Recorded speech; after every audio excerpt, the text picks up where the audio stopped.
A humble grandmother travelled more than 6 hours just to see her grandson at his first communion. She was not invited. Nobody was expecting her. But what no one imagined was that she would be humiliated in front of the entire church, in front of her own daughter, and in front of the boy she loved most in life. This story is going to hurt you. Who let that woman in? The voice bounced off the church walls like a rock thrown with hatred. It was a Saturday morning in New York City.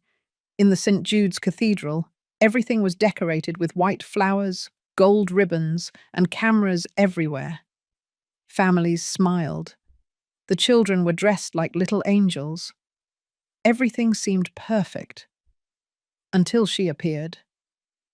Martha, in her light grey dress, worn down by the years. With her old sandals, her hair tied up in a makeshift bun, her tanned skin marked by the country sun. She wasn't carrying a designer handbag or perfume. She carried a knitted shawl she had made herself, and a face filled with emotion and fear. She had arrived from rural Pennsylvania. She didn't have an invitation. Nobody expected her. Nobody wanted to see her there. But it was the most important day of her grandson, Michael. Her only grandson. "Someone get her out, please," yelled an elegant woman with an expensive dress and a salon hairstyle. "This is a private ceremony, not a homeless shelter." Eyes fixed on Martha like daggers. Some mothers took their children's hands and moved away. A man murmured, "How do they let people like this in?" Martha stood motionless, in the doorway, as if she had been frozen, her eyes filled with water. But she didn't cry, not yet. She took a step back. Her throat was burning, her hands were trembling. She was about to turn to leave when she heard the voice. "Grandma?" People turned around. And then, the impossible happened. Michael, barely 9 years old, in his white suit and a gold cross on his chest, ran from the altar to the entrance. And without caring about the cameras, the shouting, or the stares, he hugged Martha tightly. "You came," he said through tears. "I knew you would come." Martha hugged him back. She held him tight as if the world were about to end at that instant. But the world didn't end. It got worse. "Michael!" shouted Jennifer, his mother. "Get away from that woman right now!" Martha didn't look at her. She didn't need to. She already knew that tone, that contempt. "Don't make a scene, Michael," Jennifer told him, her face red with rage. "You're ruining everything." "She's my grandmother," the boy yelled. "And I love her." Jennifer took his arm hard. She pulled him away abruptly while he cried. "You shouldn't have come," she said, looking straight into Martha's eyes. And that was the moment Martha understood something very clearly. She hadn't come to see a party. She had come to see with her own eyes what money, pride, and shame were capable of doing to a family. If this story is already touching your heart, support us with a like and subscribe to the channel now. It costs nothing and helps us a lot to continue sharing real stories like this one. Also, if you believe that respect for a grandmother should never be lost, write the word dignity in the comments. But this story hasn't shown the worst yet. Martha said nothing. She just turned slowly, her eyes full, while Michael screamed her name from behind. The guests parted to let her pass, but not as a path is opened for a lady. No. They parted as if she carried a disease. No one looked directly into her eyes. No one defended her. No one dared to say, "This is wrong." Father Robert, who was watching everything from the sacristy, bowed his head. He didn't make a single gesture to stop it. Martha descended the steps with trembling legs. The wind lifted her shawl a little, and with it, the last bit of dignity she had left in that place. Her heart pounded as if something was being torn out of her, but she didn't stop. She didn't break. until she heard the footsteps. Someone was coming behind her. They were not hurried steps. They were firm, decisive, and they were not her grandson's. Martha didn't turn around, but she felt it. She felt the presence of someone who had seen what no one wanted to see, who heard what no one dared to question. That person was about to change everything. And at that instant, without knowing it, Martha stopped being invisible. Martha walked slowly down Main Street, her back hunched, as if the weight of what she had just experienced had broken her inside. The noise of traffic mixed with the distant laughter coming from the church. Every step hurt. Not just her feet, swollen from the long journey, but her chest, where shame and sadness had already taken hold. She didn't look sideways. She just clutched the shawl to her chest as if she wanted to become invisible. She had crossed all of South Carolina to see her grandson, and all she got was a deeper wound than any sore on her body. Behind her, without her noticing, someone was following her.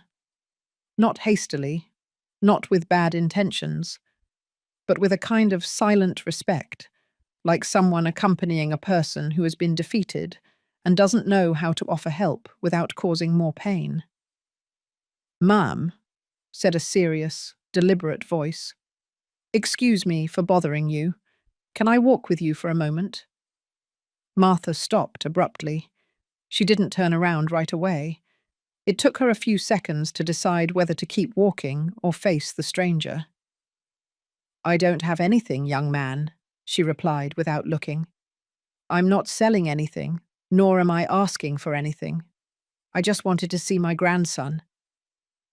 "I'm not a police officer, or a salesman, or a busybody," the man said in a firm but kind tone.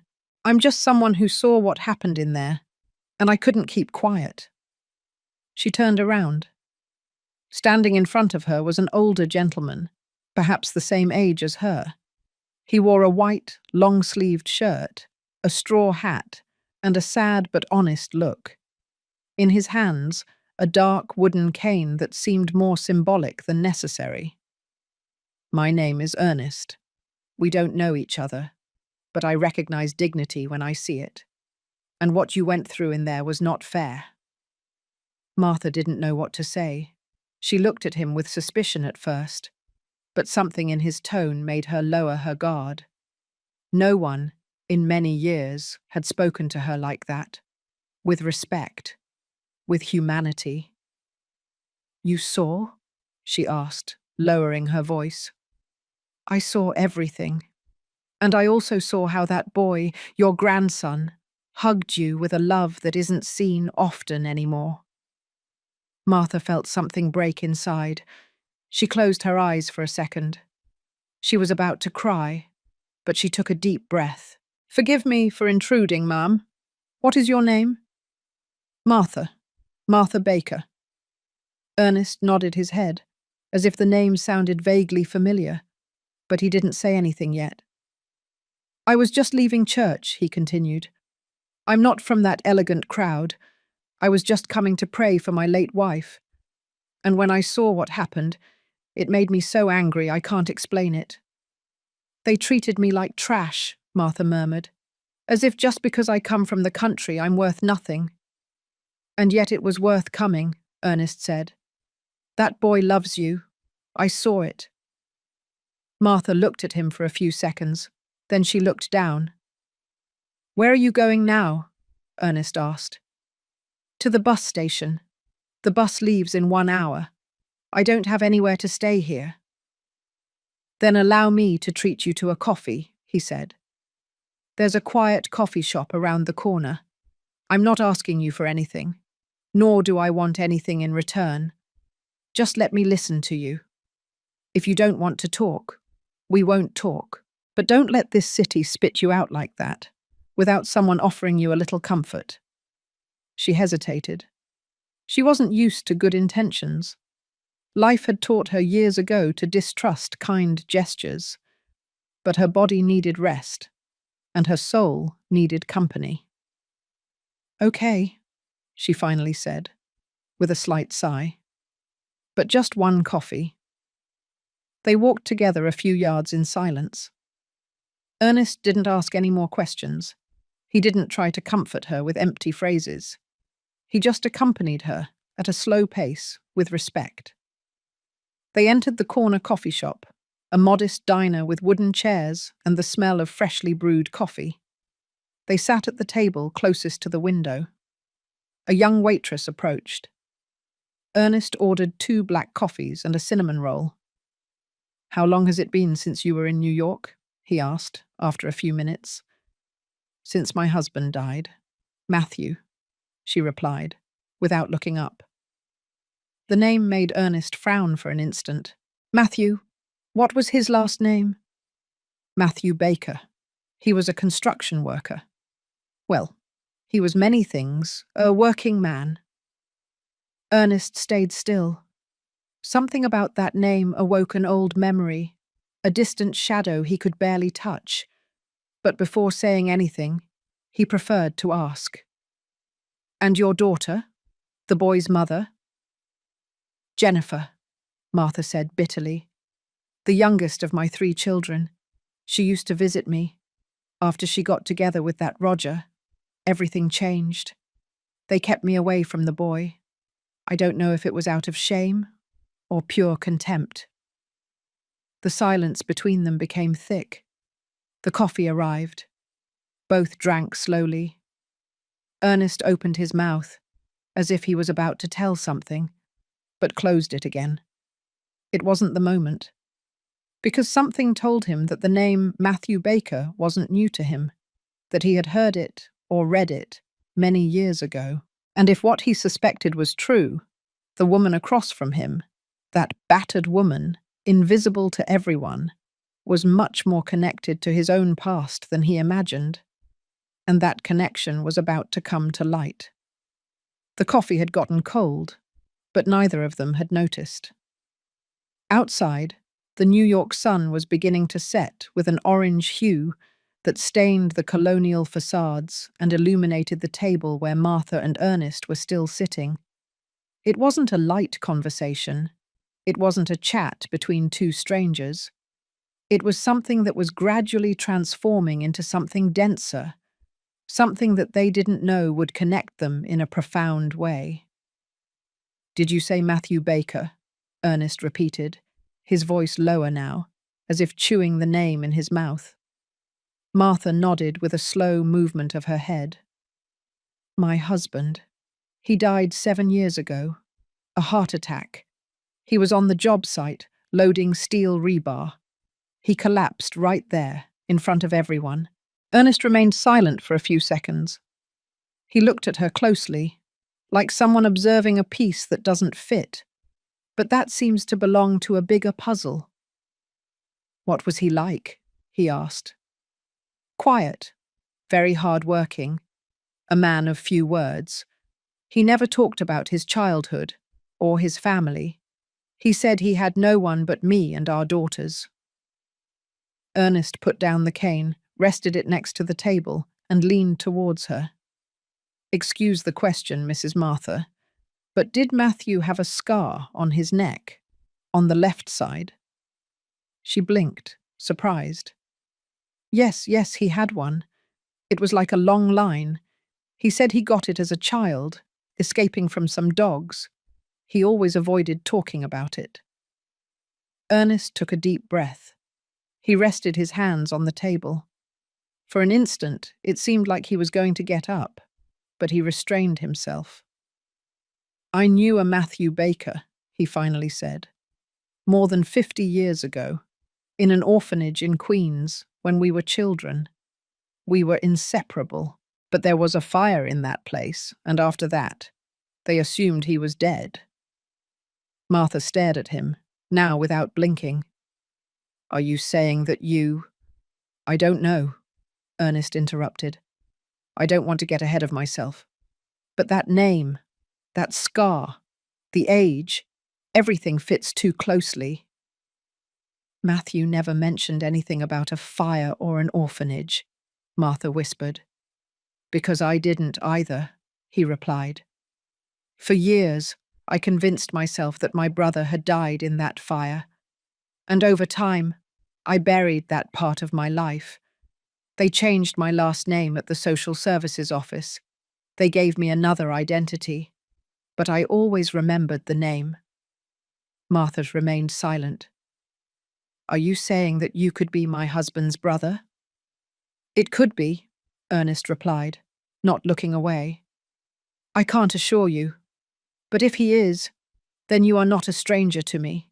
You would be my family. The silence between the two became thick, like smoke. Tell me something, Mrs. Martha, Ernest continued, more carefully now. Did he leave anything? A letter? A notebook? A document where he mentions anything about his childhood? I don't know, she replied, her voice now trembling. When he died, my daughter Jennifer collected all his things. She and her husband took care of everything. I didn't have access to anything. They only left me an envelope with his watch and a St. Jude prayer card. Ernest closed his eyes for a moment. Then he opened them slowly. I have records, documents I kept for years, some from the social services, others from the time I was in Queens. If you allow me, I could review them, compare dates, names, see if a Matthew Baker appears, something that gives us certainty. Martha nodded slowly, still incredulous. And what if it is him? She asked, like someone who doesn't dare to imagine. Then your grandson Michael is my blood too, Ernest replied. And you are not as alone as you think.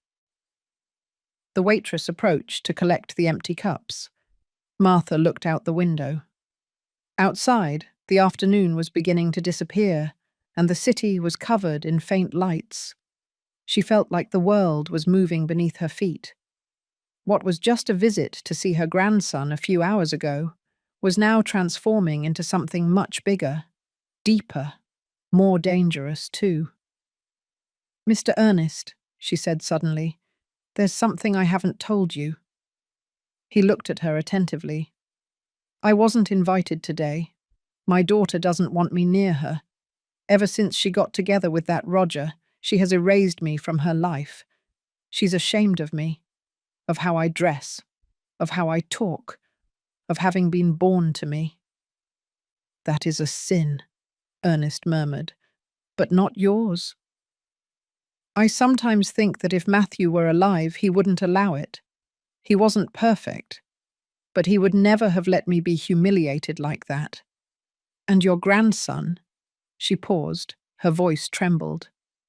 Michael, he didn't let go of me. He hugged me with his whole body, as if protecting me from the world. And do you know what the worst part is? What? They are going to punish him for it. I know him. Roger is not going to leave him alone, and neither is Jennifer. They are changing him. They are hardening him, just like they did to my daughter. Ernest looked at her in silence. Then, in a very low voice, he said, Then we can't just sit here. What do you propose? If there are documents, if there is proof that Matthew had property, if there is a letter, we have to find it. You have a right to the truth, and that boy has a right to his grandmother, to his history. Martha nodded slowly. In her gaze there was no longer just sadness. Now there was a different spark, a spark of something she hadn't felt in years, courage. You said you have old records. Where do you keep them? In my house, in a wooden box. I haven't opened it in decades. Then let's go. I want to see that box. Ernest picked up his cane. He stood up. Martha did too. They paid the bill in silence and left the coffee shop together. Night had already fallen. The air blew with a strange calm, as if it knew that something important was about to happen. And as they walked toward Ernest's house, he remembered a photograph, one he had kept without understanding its value, a black and white image of two children hugging, one of them with a scar on his neck. It was more than either of them imagined. Ernest's house was located on a quiet street in the Brooklyn neighborhood of Williamsburg. The sidewalks were narrow and some tree roots lifted the concrete. There was silence in the air, only interrupted by the sound of a distant radio and the occasional passage of an old car. The facade was simple, painted in a beige color already faded by the sun. Martha, walking slowly with her gaze down, entered behind him, crossing a threshold she didn't imagine would change her story. Inside, the atmosphere smelled of stored wood, of memories. Everything was tidy, though with that touch of a house lived in for many years. There were framed photos on a side table, a wall clock that barely worked, and a figure of the Virgin Mary on a shelf with a couple of consumed candles. Ernest invited her to sit in a chair with a firm back, next to the dining room table. "Give me just a minute," he said. "I've had everything stored for years, but I know exactly where it is." He walked towards a dark wooden cabinet that was in a corner of the living room. He carefully opened the bottom part and took out a rectangular box lined with navy blue fabric and secured with an elastic band. He placed it on the table delicately, as if it contained something fragile. Martha said nothing. She just watched him, serious, with a mixture of nerves and anticipation. Ernest untied the ribbon, lifted the lid, and began to calmly take out some old papers, yellowed envelopes, notebooks with damp stains, and finally a photograph. He slid it across the table, turning it towards her. "This is me," he said, pointing to the thinner boy in the image, "and the one hugging me is Matthew." Martha brought the photo closer to her eyes. It took a few seconds. Then her fingers began to tremble. "My God," she whispered. "It's him. I have no doubt. It's my husband." The boy in the image had messy hair, a wide smile, and a noticeable scar on the left side of his neck. Martha recognized it immediately. Many times she had touched it, asking about its origin. And Matthew always answered the same. "It was just playing. When I was a kid. I don't even remember it clearly." "He had that scar since I met him," she said. "He never wanted to tell me how he got it." "It was at the orphanage," Ernest explained. "They had us sleeping on metal cots. One night he fell trying to escape from some older boys who were bothering him. He cut himself on a broken rod. He screamed so much that a nun came running. I was with him, and we never separated after that day." Martha looked at the photo as if the past were speaking to her. "Matthew never told me any of that. I never knew he had lived in an orphanage." "Because he didn't want to remember," Ernest said. "After the fire, they separated us. They sent me to Tarrytown, New York. They changed my last name, like everyone else. Everyone thought he had died. I mourned him like a brother." Martha looked up, and for the first time, her eyes filled with tears. "He always said he had a debt with his childhood, that something was missing. I thought he was talking about money, about work. But now I understand." Ernest remained silent. Then he took another object from the box. It was a small notebook with worn pages. He opened it and showed her a page with large childlike letters. "Matthew and Ernest, brothers till the end." She ran her fingers over the faded ink, as if she could touch that lost past. "You were his brother, then?" "I was, and maybe I still am. But to confirm it, we need more." "He had a wooden box. He always hid it in the closet. The day he died, Jennifer and Roger took it out. They told me they were just worthless papers, that I shouldn't get involved."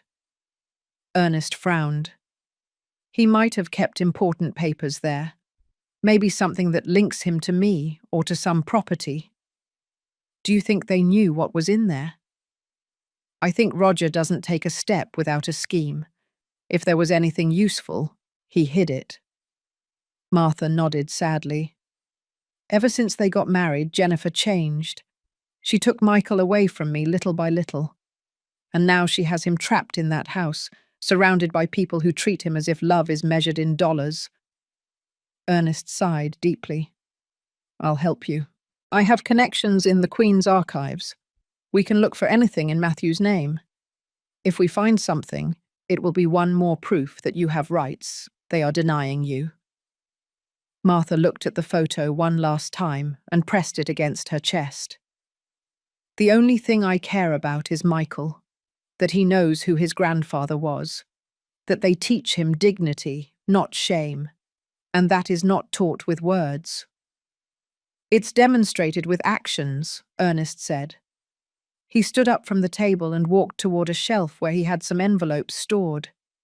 He returned with one that had no complete address, stained by time. This envelope reached me more than 10 years ago. It said for Martha, rural Pennsylvania. It had no last name or clear sender. I never knew who sent it. I thought about returning it, but I kept it. Today, I think it was meant to be here.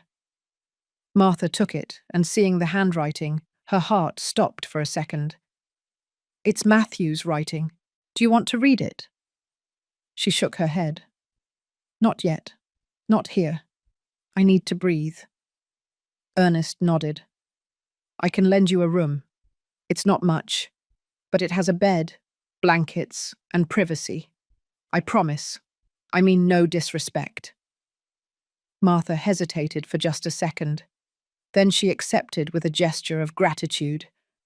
While he prepared the room, she looked at the photo of the two children again. And for the first time, she understood that her story with Matthew had not ended with his death. Something deeper was about to come to light, something that had been buried for decades. And while she put the photo in her purse, Ernest, from the other room, took out a document that he didn't dare show her yet. An old copy of a sales contract signed in Queens, with the full name of Matthew Beggar, dated 1 year before his death. But that truth still had to wait, because someone else also knew about that document, someone who was not willing to let it come to light. The fire started with a spark behind a warehouse in a corner of the old Brooklyn Heights shelter. No one knew exactly what caused it. Some said it was a candle placed incorrectly. Others that it was intentional. The truth is that early that morning, the flames spread through the corridors of the children's home as if the wind had been waiting for them. Matthew slept on a metal cot next to his brother Ernest.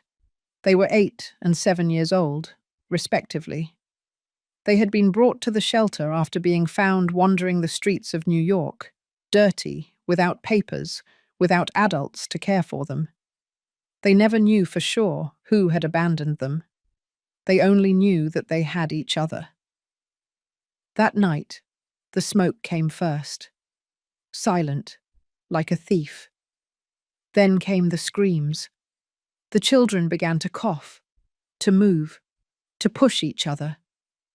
Ernest jumped up, looking for Matthew. He saw him standing, with red eyes, barefoot, shaking off the dizziness. "Matthew, we have to get out," Ernest yelled, pulling his arm. The flames were already reaching the ceiling of the main hallway.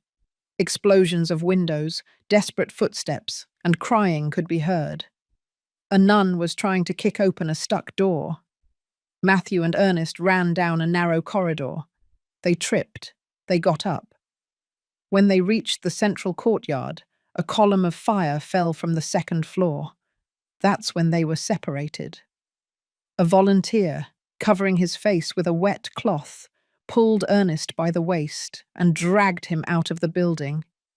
My brother is in there," he screamed, kicking. "We can't go back, it's too late," the man yelled as he carried him in his arms. Ernest cried, screamed, thrashed, but they didn't let him go. From the garden, he saw part of the roof collapse.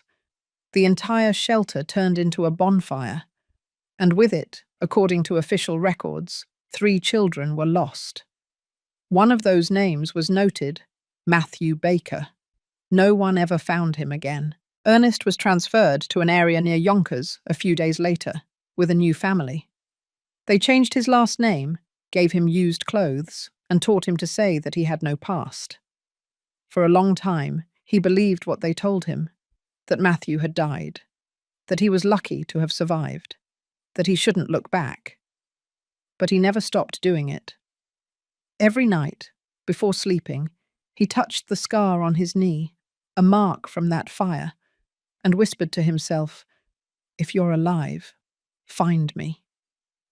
On the other side of fate, Matthew also survived. He got out through a back window minutes before the collapse. No one saw him. No one rescued him. He walked alone, bleeding from one leg, until he fell unconscious behind a butcher shop. A man found him at dawn, put him in his truck, and took him to a farm outside rural Pennsylvania.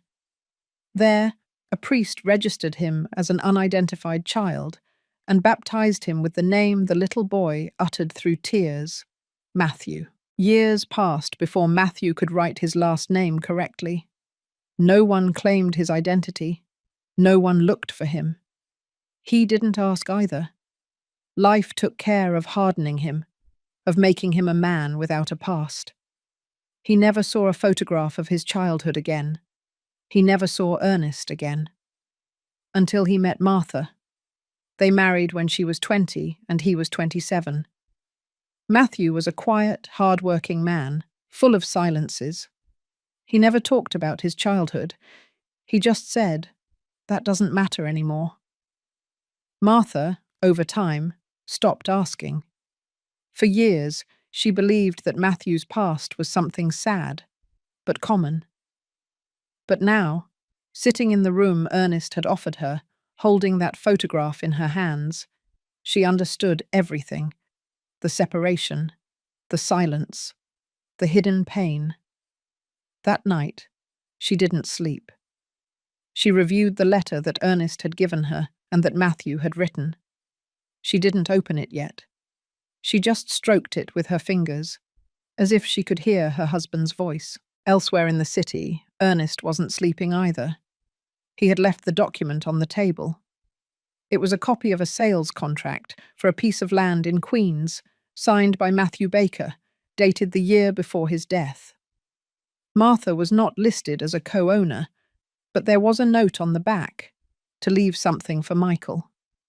That land existed. Ernest knew it. And now, someone else did too. A few blocks away, Jennifer was checking her closet. At the bottom, inside an old box, was her father's notebook, the same one she hid the day of the wake. She hadn't thrown it away, not for lack of intention, but because Roger stopped her. He told her, "Keep it. It might be useful to us someday." Jennifer held it in her hands. She hesitated. She hadn't opened it. And she didn't know that on the other side of the city, someone else was looking for exactly that. Someone who wouldn't hesitate to expose the truth, whether they liked it or not. Jennifer opened the closet with slow movements, almost as if she feared the furniture would let out a secret. On the top shelf, covered with an old, hastily folded cloth, was the wooden box she had taken from her father's room the day he died. It was an ordinary box, without a lock, without adornment, but with an invisible weight that she always avoided confronting. She placed it on the matrimonial bed. Roger was not home. He had gone to a meeting with business partners, according to him, although Jennifer no longer believed anything he said. She needed that silence to face what she had kept in the shadow for years. She lifted the lid of the box. Inside, loose papers, a couple of old photographs, some payment receipts, and at the bottom, an off-white envelope with firm, familiar handwriting. For Jennifer. She took it with both hands. She had seen it so many times. She had hidden it. She had avoided it. But now, something inside her asked her to read it. That, for once in her life, she faced the truth without asking permission. She heard footsteps. The door opened with a sharp slam. "With that box again?" Roger said, walking in unannounced. Jennifer hid the envelope behind her, like a teenager caught with a diary. "I'm checking some things of my dad's." "And why? Did nostalgia hit you now?" He scoffed, walking toward the closet to take off his shirt. "I want to read a letter he left me." "What letter?" "One he wrote before he died. I never opened it." Roger looked at her sideways, suspiciously. "And why now?" "Because I feel dirty. Because I saw everything at the church and I didn't do anything. Because Michael looked at me with disappointment." "And you think a letter is going to fix that?" "I don't know, but I want to know what my father thought of me before he died." Roger approached. He tried to take the envelope from her. "Give it to me. I'll read it first." "No," Jennifer said, firm for the first time in a long time. "It's for me." "And what if it says something that could harm us? Like what? Like he had property? Like he left you something and you hid it? Like that old woman, your mother, might file a claim?" Jennifer took a step back. "Are you listening to yourself?" "I'm thinking about what's best for this family. We can't allow that woman to come and stir up the past and poison Michael with stories." "Do you think what happened at the church was her fault?" "It was a lack of respect. Those people shouldn't cross certain lines. And you, Jennifer, you were too soft. She's his grandmother. And that doesn't give her the right to embarrass us in front of everyone." The silence was sharp, like a slamming door. Jennifer turned. She walked to the other side of the room. She opened the letter with trembling hands. Roger watched her from the doorway, frowning. The first line shook her inside. "Daughter, if you are reading this, it's because I didn't have the courage to tell you in person." She continued reading in a low voice. Matthew talked about guilt, pride, mistakes. He asked her forgiveness for not having been a more open father, for not having told her everything he had carried since he was a child. He spoke of Ernest, without naming him. He said that maybe someday someone would look for him. And then came the part that paralyzed her the most. "I kept documents in the box that might one day help you understand why I did what I did. I only ask you one thing. Don't let Roger decide for you. You know what's right." Jennifer closed her eyes. She pressed the envelope against her chest. The letter trembled in her hands. "What does it say?" Roger insisted. "That you don't decide for me." He clenched his teeth. "Are you making a mistake, Jennifer?" "No.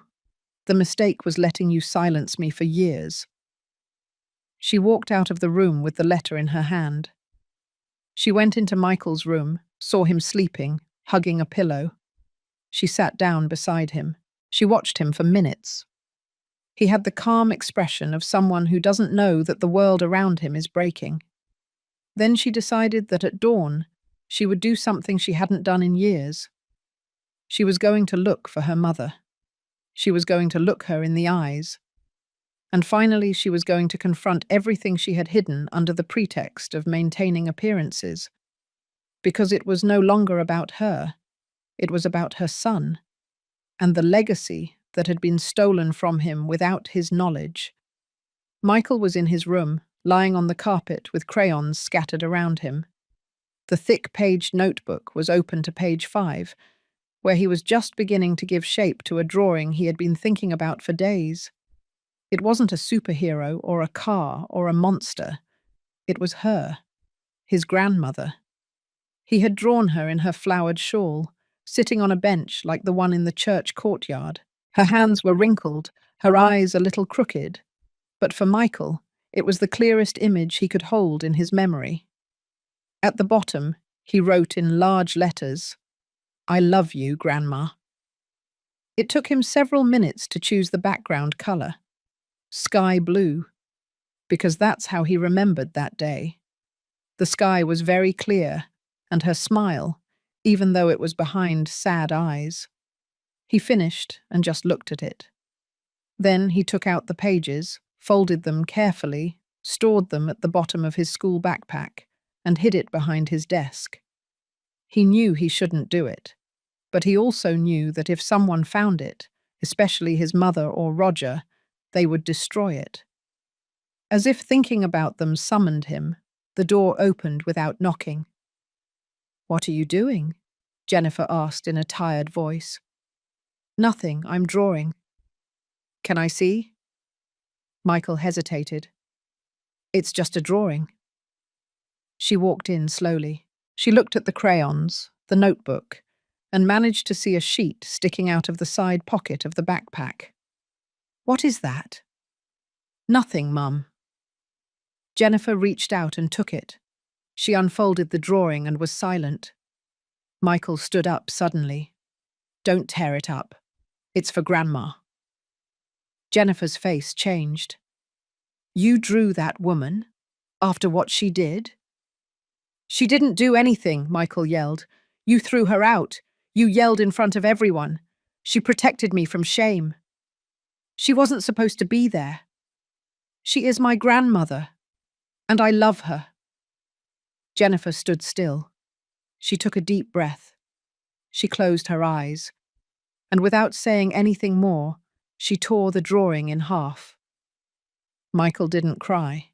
He didn't say anything. He sat on the floor and lowered his head. His fury was so great that he couldn't even move. The injustice was like a rock in his chest. Jennifer left the room with the pieces of paper in her hand. She slammed the door shut. In the silence that remained, Michael hugged his knees. His stomach hurt. His ears were burning. He didn't understand why the love he felt for his grandmother was a bad thing. He didn't understand why he had to be quiet. At that moment, something inside him broke, and something else was born. A seed of distance, of distrust, of pain that he didn't know how to explain.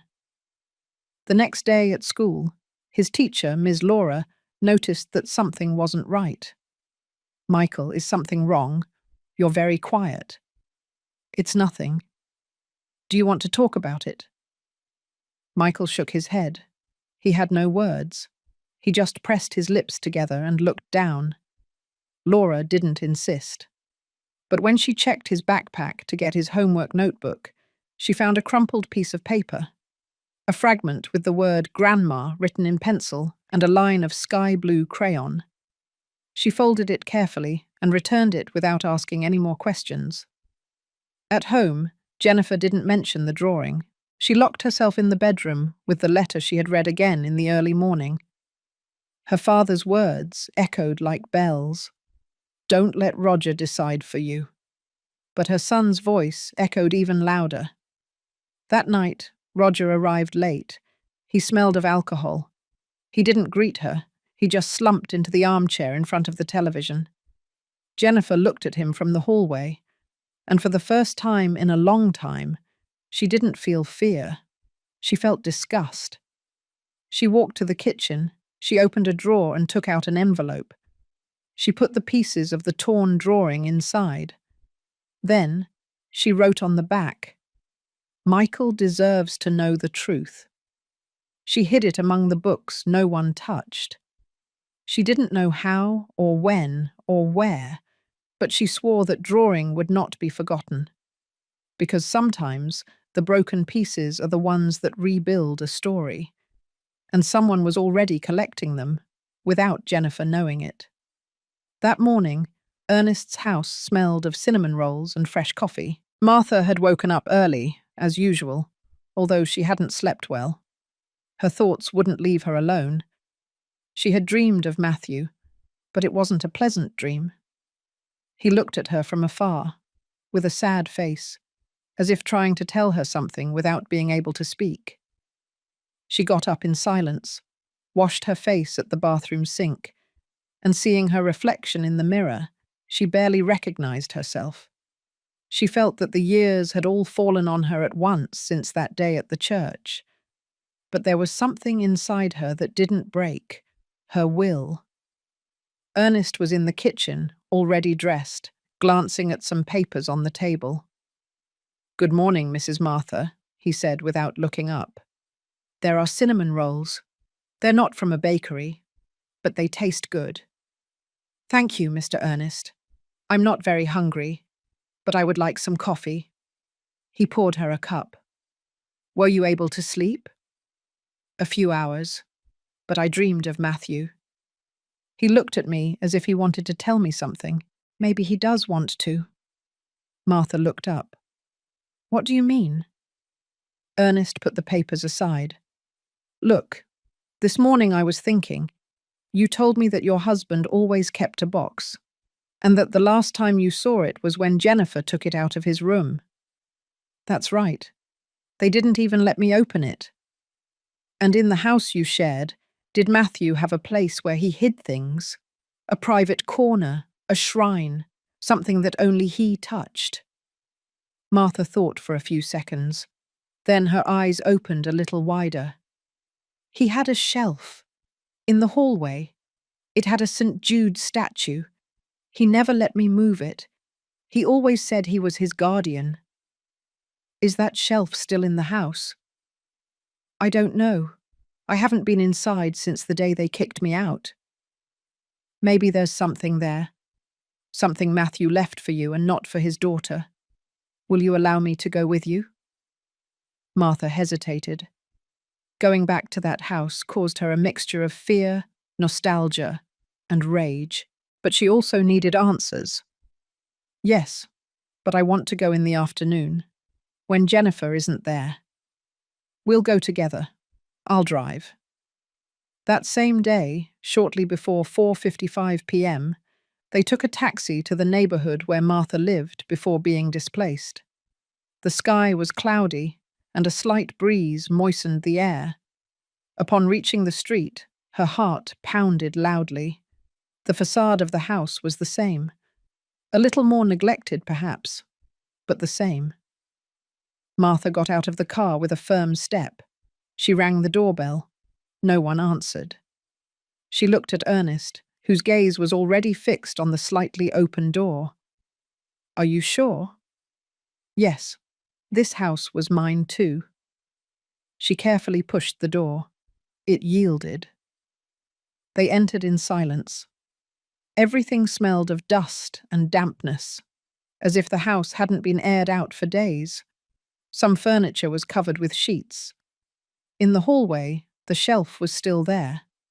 The statue of St. Jude was intact, though tilted. Martha approached. "Matthew always touched this statue before leaving for work," she whispered.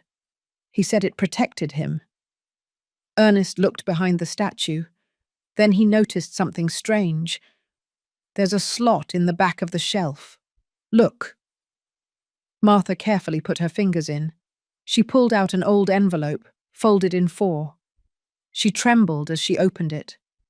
Inside was a handwritten letter, in Matthew's firm hand. She began to read it in a low voice, her lips trembling with every word. "Martha, if you happen to find this letter, it's because something went wrong. I don't trust Roger. I don't know what Jennifer is plotting. I'm afraid they might hide important things. If something happens to me, look for Ernest. Yes, Ernest, my brother. He will know what to do. Keep this letter, and don't let yourself be stepped on. You are worth more than all the gold in the world." Martha felt her legs weaken. She leaned against the wall. He knew. Did he know they would betray him? "It looks like it," Ernest replied. "And that's why he left this message. He no longer trusted them." At that moment, a noise brought them out of their trance. The door slammed open. "What are you doing here?" Jennifer shouted from the entrance. Martha turned around with the letter in her hand. Jennifer looked at them with eyes full of rage and nerves. She seemed more scared than furious. "How dare you enter my house without permission?" "This house was mine too," Martha replied, "and you took it from me. That doesn't give you the right to trespass." Ernest intervened.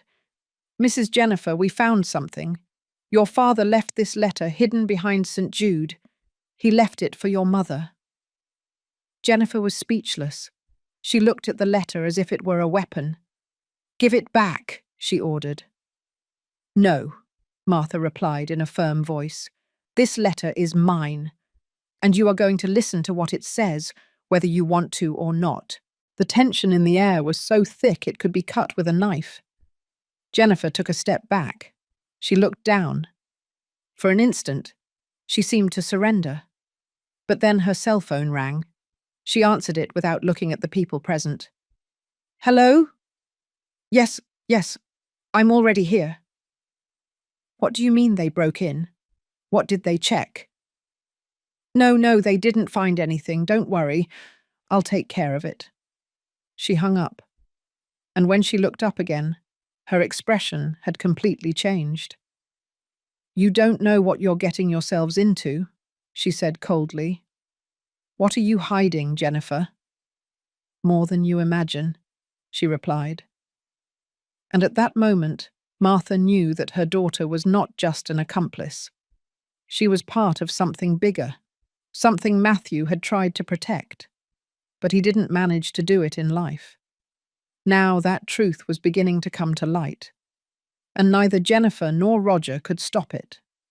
Father Michael lived in a small house behind the St. Rose of Lima parish, in an old neighborhood of New York. Despite his age, he maintained his lucidity and firm voice, although his hands trembled slightly when he poured the coffee. He was a reserved man, one of those who listen more than they speak, and that is why Matthew respected him so much in life. Ernest had made the call that morning. He explained, without going into too much detail, that Martha, Matthew's widow, wanted to talk to him about something important. The priest accepted without asking questions. When they arrived, he greeted them with a slight smile and a gesture of welcome. Mrs. Martha, it's a pleasure. Your husband spoke of you with admiration.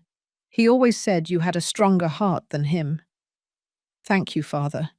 I don't know if that was true, but I loved him with all my soul. They sat at the dining room table. On the white tablecloth was a notebook, a rosary with green beads, and a small metal box with religious prayer cards. Ernest observed the place carefully. There was a wooden crucifix on the wall and a framed photo of Pope John Paul II. Father, there is something we believe Matthew left with you, Ernest began. A letter or some document. He trusted it would be safe here. The priest nodded calmly. When Matthew passed away, he asked me to keep something. It was a sealed envelope. He gave it to me a few days before his death, during a confession.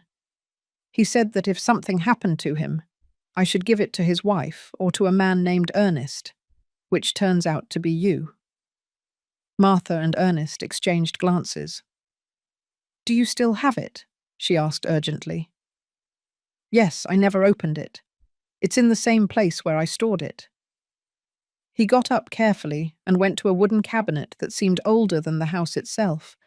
He took a small box from the second drawer. From it, he pulled out an envelope sealed with yellow tape. It had Martha's full name written in handwriting, Martha Baker, on the front. She took it with trembling hands. For a moment, she didn't dare to open it. Ernest placed a hand on her shoulder. We are here with you. Martha carefully broke the seal. She pulled out a sheet written on both sides. It was Matthew's handwriting, without a doubt. She began to read in a low voice, pausing at some words. Martha, if you are reading this, it's because I am no longer with you, and I deeply regret it. Not for me, but for what they are going to do to you next. I suspect Roger has falsified documents. I overheard conversations. I saw movements. And I was afraid. Not for myself, but for what that could mean for you and for Michael. Martha's eyes filled with tears. Ernest looked at her in silence, as if every sentence was a confirmation of something he already suspected.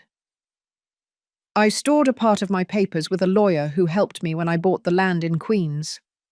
His name is Robert Cisneros. He has a copy of the original contract. The other one, I left hidden at home, behind St. Jude. You know where. Martha swallowed. If this letter reaches you, go with Ernest. Don't trust anyone else, not even Jennifer. She's not bad, but she's blinded by that man, and I painfully allowed it. Upon reaching the end of the page, Martha noticed that words were missing. The last paragraph was incomplete. It ended abruptly, as if it had been torn off. If something were to suddenly happen to me, I want you to know that the most important thing I have is not the house, nor the land. The most valuable thing I leave in this world is... And there it cut off. There was no more. A page is missing, Ernest said. This is not complete. Are you sure you received it like this? He asked the priest. Completely, I never opened it. I kept it just as Matthew gave it to me. Martha felt a chill run down her spine. That missing sheet could contain something decisive, something Matthew wanted to make clear, and that someone, perhaps, didn't want to be known. Who else could have had access to it before you? Ernest asked. No one, just Matthew. He came one afternoon, gave it to me. We prayed together, and he left. And do you know if that lawyer, Robert Cisneros, is still alive? I haven't seen him in years, but he used to have his office downtown. You could ask. Ernest wrote down the name. Martha put the letter inside her purse, as if carrying a fragile treasure. Thank you, Father, for keeping this, for respecting his word. Matthew was a wounded but honest man. He left many unresolved matters, and I believe you two are the only ones who can bring justice. Leaving the parish house, the air was colder. The sky was cloudy. Ernest walked with a firm step, but Martha paused every so often, as if still digesting what she had read. Ernest, if that sheet was indeed torn off, someone knew this letter existed, and someone wanted to erase the most important thing. And if that's the case, it's no longer just about papers, he replied. This is about protecting Matthew's memory and Michael's future. We have to find that lawyer. Today, we will do it. And if he confirms what Matthew wrote, then we will face Roger with evidence. Martha pressed the purse against her chest. Inside, she not only carried an incomplete letter, she carried the last words of a man who died without being able to defend his family. And unknowingly, someone else was already pulling strings to prevent them from getting to the bottom of everything. Because that missing sheet had not been lost by accident. Someone had it, and they were using it. The office of attorney Robert Cisneros was located on the second floor of an old building in downtown New York, just above a fabric store that smelled of dampness and mothballs. Despite the passage of time, the office maintained an air of respect. The furniture was solid wood, dark, with a smell of wax. On the desk, perfectly organized, rested a pen holder, a calculator with large buttons, and a metal cross nailed to a marble base. Ernest and Martha arrived shortly before noon, after asking in several downtown shops until they found the correct address. They knocked cautiously. They were received by a thin woman with her hair pulled back, thick glasses, and a friendly face. How can I help you? We are here to see Attorney Cisneros. It's about an inheritance matter, Ernest explained. He was Matthew Baker's lawyer. The woman looked at them with surprise. Matthew Baker? I haven't heard that name in years. One moment. Let me see if the attorney can receive you. She disappeared behind a curtain of wooden beads. A couple of minutes later, she returned and signaled them to enter. The office was dimly lit by the natural light coming through the window. Behind the desk, a grey-haired man with a weathered face and a sharp gaze awaited them with his hands clasped. Good day, What can I do for you? Martha was direct. I am Martha Baker, Matthew Baker's widow. He mentioned that you helped him with a property transaction in Queens. The lawyer nodded slowly. Yes, I remember. It was an unusual case. He came alone, with very well-organized documents. He was not a man of many words, but he was very clear about what he wanted. What exactly did he want? Ernest asked. To safeguard a piece of land he bought with great effort. He told me he distrusted his son-in-law, that he feared he would cheat him or falsify documents if something happened to him. That's why he asked me to keep a copy of the original contract. And he also told me something I never forgot. The lawyer opened a desk drawer, took out a blue folder, and placed it on the table. He said, if my wife, or a man named Ernest, ever comes, this document should be theirs. Martha put a hand to her chest. Robert opened the folder and took out a yellowish sheet with signatures in blue ink and a perfectly visible notary seal. This is the original sales contract for the land located in the Long Island City neighborhood in Queens, in the name of Matthew Baker. No one else is listed as the owner. Here are the deeds, the public registry inscription, and the notary payments. Was there ever a modification to this contract? Ernest asked. No, neither did I authorize it, nor is there any legal record of a second deed. But, the lawyer looked at them seriously, about a year ago, I received an unexpected visit. From whom? From Mr. Roger Esposito. He introduced himself as Matthew's son-in-law. He said the land no longer belonged to the deceased, but to him, through a transfer signed before the death. He asked me to validate that document, but I reviewed it, and it was full of irregularities. I told him it was invalid, that if he insisted, he would have to resolve it in court. And what did he do? He left annoyed, but he made it clear to me that he would not stop. Martha felt a pang of anguish in her chest. Then he falsified papers. I don't have direct proof, but I do have suspicions, and now that you come with this letter and the context, I am almost certain. Ernest took the folder. Can we take a certified copy? Of course. I will give you 2. But listen carefully. If what you tell me is true, and he has presented a false deed, you can sue him for fraud and forgery of documents. What you have in your hands is not just an inheritance. It's proof of a crime. Martha pressed her lips together. She took a deep breath. I don't want revenge, attorney, but I also won't let them keep trampling on what Matthew left for our grandson. Then be prepared. This can escalate. That afternoon, leaving the office, the sun hit them directly in the face. Martha squinted and walked silently for a few yards. Ernest accompanied her with a firm step, holding the copies as if carrying gold. And now? She asked. Now we take it slow, step by step. But first, we need to find that missing page from the letter. With that, we can close the whole story. And what if Roger has it? Then he's hiding it out of fear. And when fear appears, the truth is not long in coming out. Martha looked at the sky. There were clouds, and not just above. Somewhere in that city, her daughter carried a heavy silence, and her grandson was trapped between the blood that united him to her and the lies that were pushing him further and further away. But one thing was certain.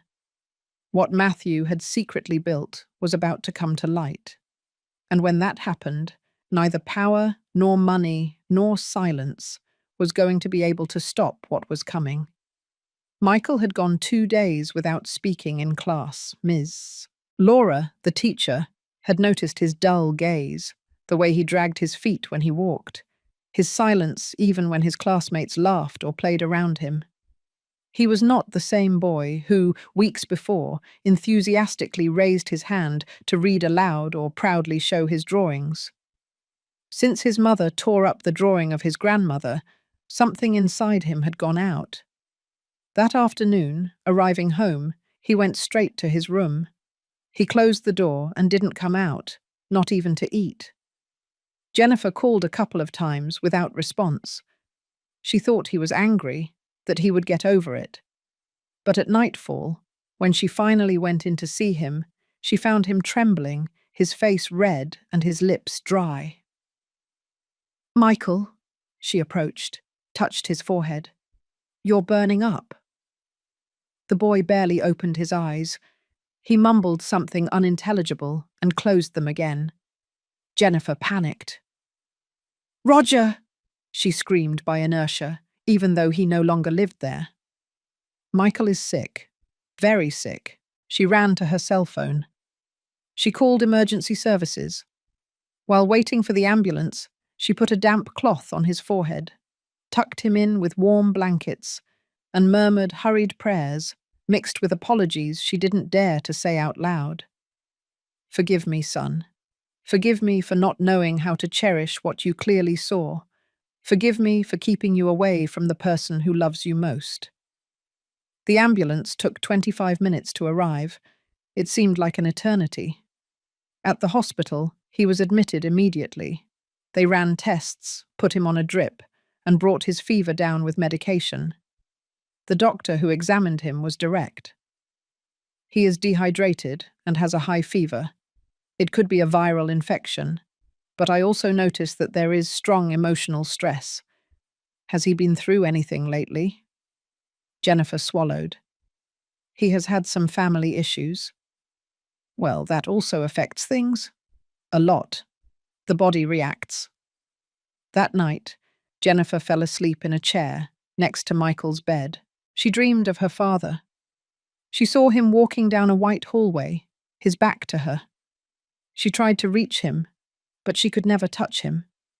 When she woke up, her neck was stiff and her eyes were burning. Michael was still asleep. The doctor came in at 7 a.m. with the results board. "He's going to need rest for a few days, but something important," he said. "He asked for someone while he was sleeping." Jennifer sat up. "For whom?" "A woman. He said grandma several times. Insistently." Jennifer felt something knot in her stomach. "Do you want us to call her?" the doctor asked. "No," she said, and was silent for a few seconds. "I will look for her myself." Hours later, Martha was at Ernest's house, reviewing the property documents with him when the phone rang. It was Jennifer's number. Ernest looked at her attentively as she answered. "Hello? What happened?" On the other end, Jennifer's voice was trembling. "It's Michael. He's in the hospital. He has a high fever. He won't eat. He won't talk. He only asks for you." Martha was silent for a few seconds. "Are you asking me to see him?" "Yes, but don't let him know that I called. Just go, please." Martha hung up without saying anything else. She grabbed her shawl and looked at Ernest. "He needs me." "I'll drive you." When they arrived at the hospital, it was almost sunset. The sky was grey, as if it knew what was about to happen. Martha entered alone. She walked down the hallway with a firm step, although her heart was trembling inside. At the reception, she asked for Michael. They directed her to the room. She pushed the door open slowly. Michael was sleeping, but feeling her presence, he opened his eyes. "Grandma?" Martha approached with a shaky smile. She sat down beside him and stroked his forehead gently. "I'm here, my boy.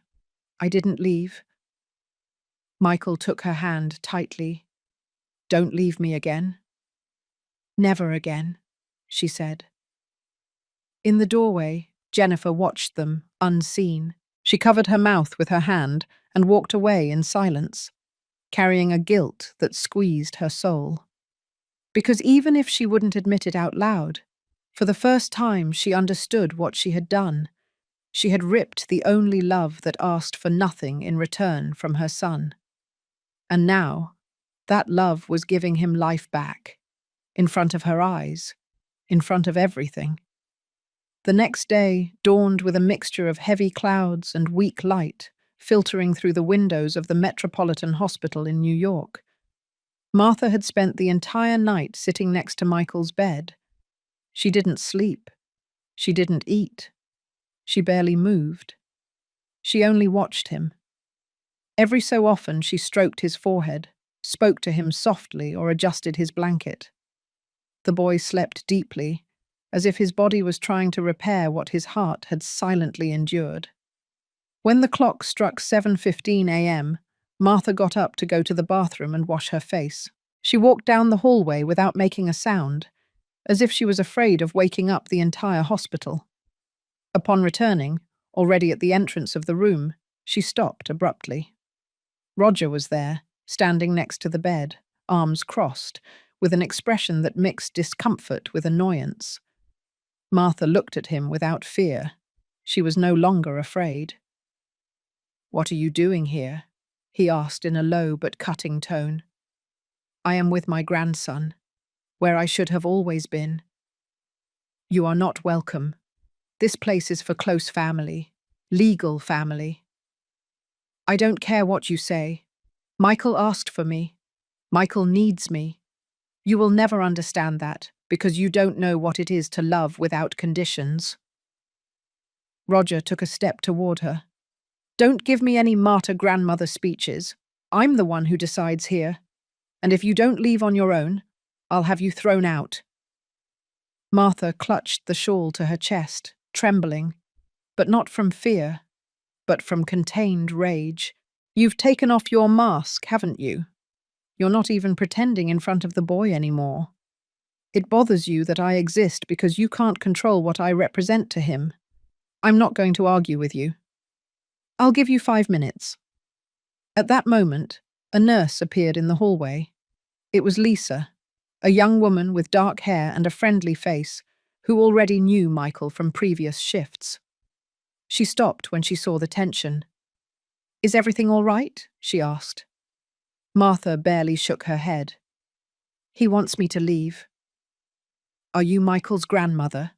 Lisa said, looking at her with compassion. "Yes, and I'm not leaving." Lisa looked at Roger, unafraid. "Then you're not leaving. The boy has improved since she arrived. If anyone doesn't have a reason to be here, it's not her." Roger approached the nurse with a forced smile. "Look, miss, I am this boy's father. Legally, I have the right to decide who enters and who doesn't." "And his mother? Where is his mother?" "She's at home, resting." "Well, I'm letting you know that unless she comes and gives that order, the lady stays. And if you want to make a scene, take it up with the administration. But don't yell at anyone here. This is a hospital." Roger clenched his jaw, but said no more. He turned around and left the room, slamming the door with contained violence. Martha sat down next to the bed again. Lisa approached and put a hand on her shoulder. "Don't let anyone make you leave. The boy needs you.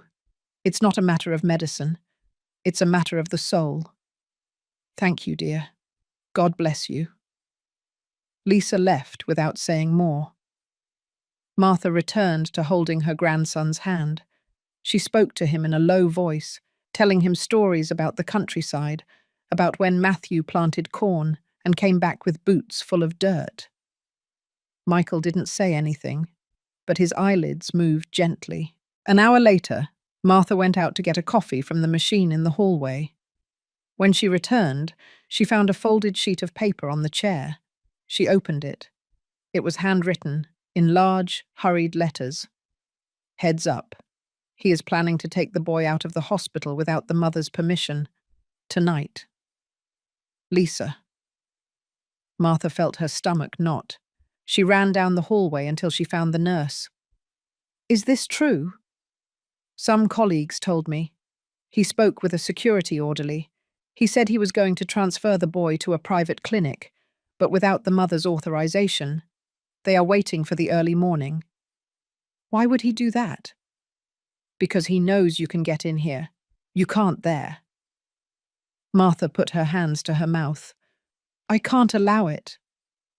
You are not alone. I'm on duty tonight. And if you trust me, I can help you. How? Lisa lowered her voice. Wait.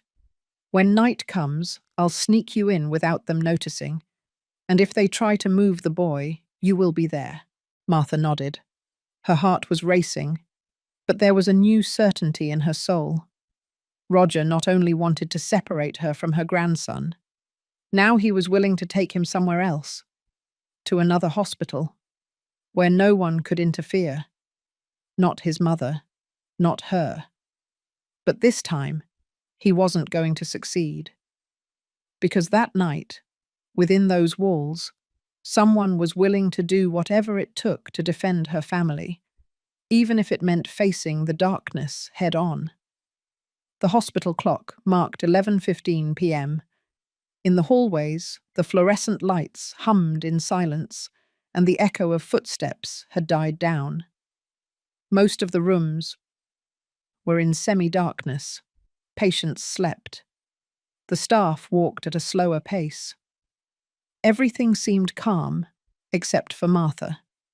Sitting on a bench in the hallway, with the shawl crossed firmly over her chest, she watched the clock with contained anxiety. Lisa hadn't shown any signs for 2 hours. She had only left her a brief instruction. Wait for me here. When the shift changes, I'll bring you in. Beside her, a security guard yawned in front of the door to the restricted area. Another was drinking coffee by the elevator entrance. Everything seemed against her. But Martha was not going to give up. Not now. At 11:27 p.m., Lisa appeared from the laundry area with an extra scrub top folded in her arms and a clipboard in her hand. Without a word, she signaled with her head. Martha immediately stood up. The nurse led her through a side door, unseen by the guards. They went up a service staircase to the 3rd floor. There, Lisa gave her the top. Put it over your dress. If anyone asks, say you're on the night shift for patient companionship. Don't give any more details. Martha obeyed without asking. Once ready, they walked down a long corridor, without talking, until they reached the room where Michael was sleeping. Lisa opened the door with her card. No one saw them. The room was in semi-darkness, illuminated only by the IV monitor and the faint light from the hallway lamp that filtered under the door. Michael slept peacefully, his breathing steady, his face less pale. Martha approached slowly. She sat in the chair next to his bed and stroked his hand. Lisa left them alone. Minutes passed. Martha just watched him. Sometimes she spoke to him very softly, with phrases like, "I'm here, my boy. You are not going anywhere without me." At midnight, the silence was interrupted by a muffled conversation on the other side of the hallway. Martha tensed. She recognized one of the voices. It was Roger. "Are you sure the old woman hasn't come back in?" "Absolutely sure, Mr. Esposito.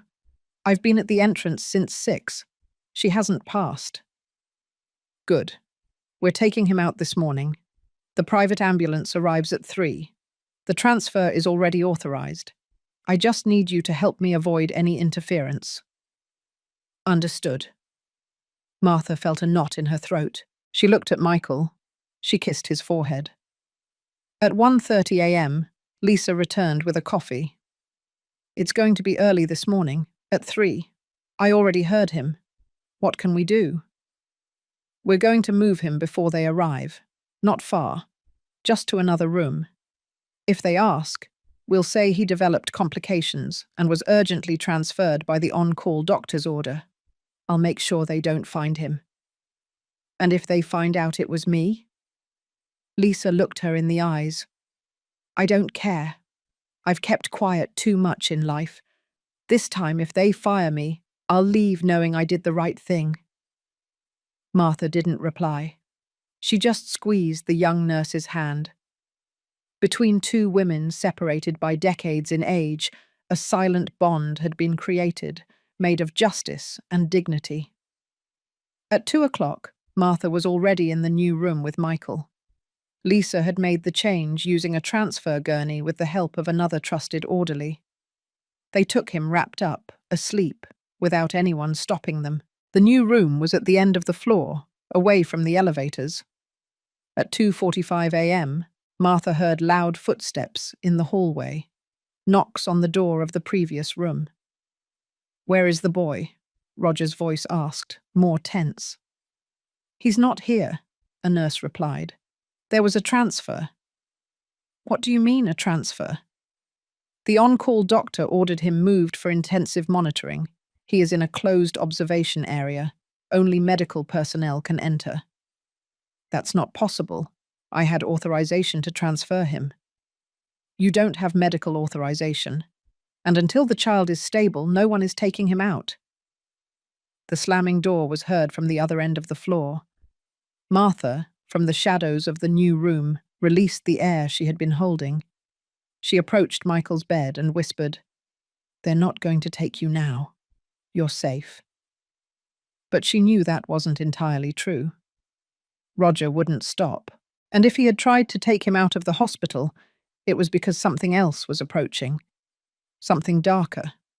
And now more than ever, they needed proof. Testimonies. People who would speak. Because justice was no longer enough.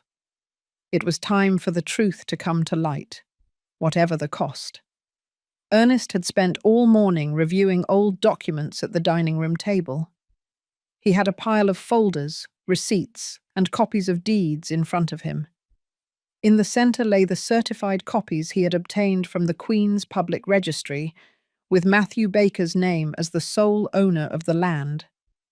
Everything was in order. But there was a problem. That same land appeared registered again under a second deed, dated just 2 months after Matthew's death, with the name Roger Esposito as the new title holder. A double deed. A fraud. Ernest understood it as soon as he compared both versions. The notary seal on the second deed was similar, but not identical. The deceased's signature was crude, shaky, falsified.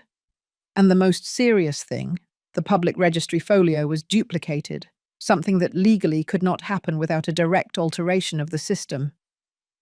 "He didn't do this alone," Ernest muttered, clenching his teeth. He needed help. Someone inside the registry, someone who facilitated access, or someone who owed him favors. He put the 2 deeds in a folder and headed to the office of his trusted friend, Attorney Jones, a retired criminal lawyer who still consulted on delicate matters. Jones read everything calmly, his glasses perched on the edge of his nose. "This is serious, Ernest. If this reaches the district attorney's office, they can open an investigation for forgery of documents, identity theft, and financial fraud. It's not a simple administrative error. This is criminal." "And if we report him?" "They will ask for proof that Matthew did not sign that second deed. The ideal would be a handwriting expert analysis. And witnesses. People who can declare that Matthew never made that transaction. Do you have that?" "We have the letter Matthew left. And we have Martha, his wife. She can testify that Matthew never mentioned giving up the land. We also have the lawyer who handled the first deed, Robert Cisneros." Jones nodded slowly. "Then you are in a position to act. But do it quickly. If Roger suspects you're putting something together, he can disappear or erase more evidence." "Where is he now?" "We don't know. He tried to take the boy out of the hospital without the mother's permission. He failed, thanks to a nurse who stopped him." "Then he is desperate. And a desperate man is more dangerous than a liar with power." Ernest left the office with a heavy heart. He had the proof in his hand. But now he needed something else, the courage to confront him head on, and he knew Martha had it. Hours later, back home, he explained everything in detail. Martha listened in silence, sitting at the table, her hands clasped in her lap. I always knew Roger had a dirty ambition, but I didn't think he was capable of stealing something that didn't belong to him, and much less of forging my husband's signature. He didn't do it alone, Martha. This was planned, cold, like someone who knows no one will dare to check the past. Well, he was wrong, because I'm not just going to check the past. I'm going to bring it to light. Are you willing to go and give a statement? I am willing to do whatever it takes. That night, while Martha was organizing her things to go to the courthouse the next day, she received an unexpected call. It was Lisa. Mrs. Martha, I have something you need to see. What happened? A colleague at the hospital sent me a file, a video from a security camera in the hallway, the day Roger tried to take the boy out. It's clear what he was planning. Do you have the video? Yes. And not only that, I also have an audio I recorded myself. He threatened me. He told me that if I didn't shut up, he would hurt me. Are you okay? Yes, but I'm scared. I want to give it to you. I want this to be useful for something, for him to pay for what he has done. Martha didn't hesitate. Come to the house first thing tomorrow morning. We'll give everything to the lawyer. I will. And if they call me to testify, I'll go. I'm tired of seeing good people silenced and those who trample others rewarded. When she hung up, Martha felt a new strength in her chest. It was no longer just the pain from the humiliation suffered, nor the rage over her daughter's abandonment. Now she had a purpose. She was going to defend her husband's name. She was going to protect her grandson. And no one, not Roger, nor his lies, nor his dirty power, was going to stop her. Because the truth was already awake. And someone, from the shadows, had already begun to tremble. In the Jackson Heights neighborhood of Queens, Roger walked back and forth inside a room with closed blinds and a half-empty bottle of bourbon on the table. His eyes, injected with fatigue, kept looking at his cell phone. He was waiting for a call, or perhaps a miracle. But he knew that what was coming was bigger than any excuse he could invent. It was no longer just the property, nor the letter, not even the grandmother who wouldn't give up. It was the boy, Michael. That boy who, unintentionally, was about to destroy everything he had built for years. He poured a short drink and downed it in one gulp. He remembered perfectly how it all started.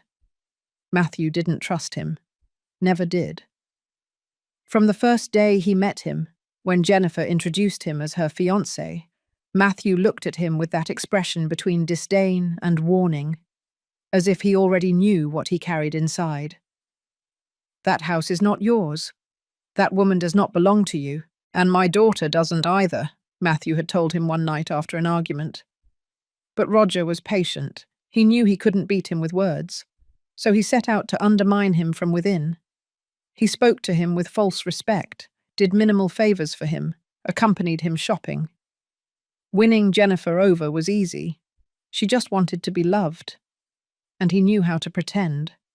Little by little, he managed to convince her that Matthew was exaggerating, that Martha's humility was a burden, that Michael needed a different kind of life, more comfortable, cleaner, more modern. Your mother already lived her life, he told her. Now it's your turn. And Jennifer believed him, or wanted to believe him. When Matthew had heart problems, Roger saw his opportunity. He accompanied him to a notary on a false appointment, where he had him sign supporting documents that were actually the basis of a supposed property transfer. But Matthew didn't sign anything important. Roger needed more. So after Matthew's death, he forged the signature with the help of a contact in the public registry. A similar signature, a modified date. A retired notary, he offered money and silence. But he didn't count on Matthew having left letters, that he had hidden copies, that he had written a clear warning in his own handwriting. And much less did he count on Martha, because he had underestimated her, as many men do with women like her. Quiet, humble, tired, but whole. Now everything was crumbling. The press was already starting to call him the accused son-in-law.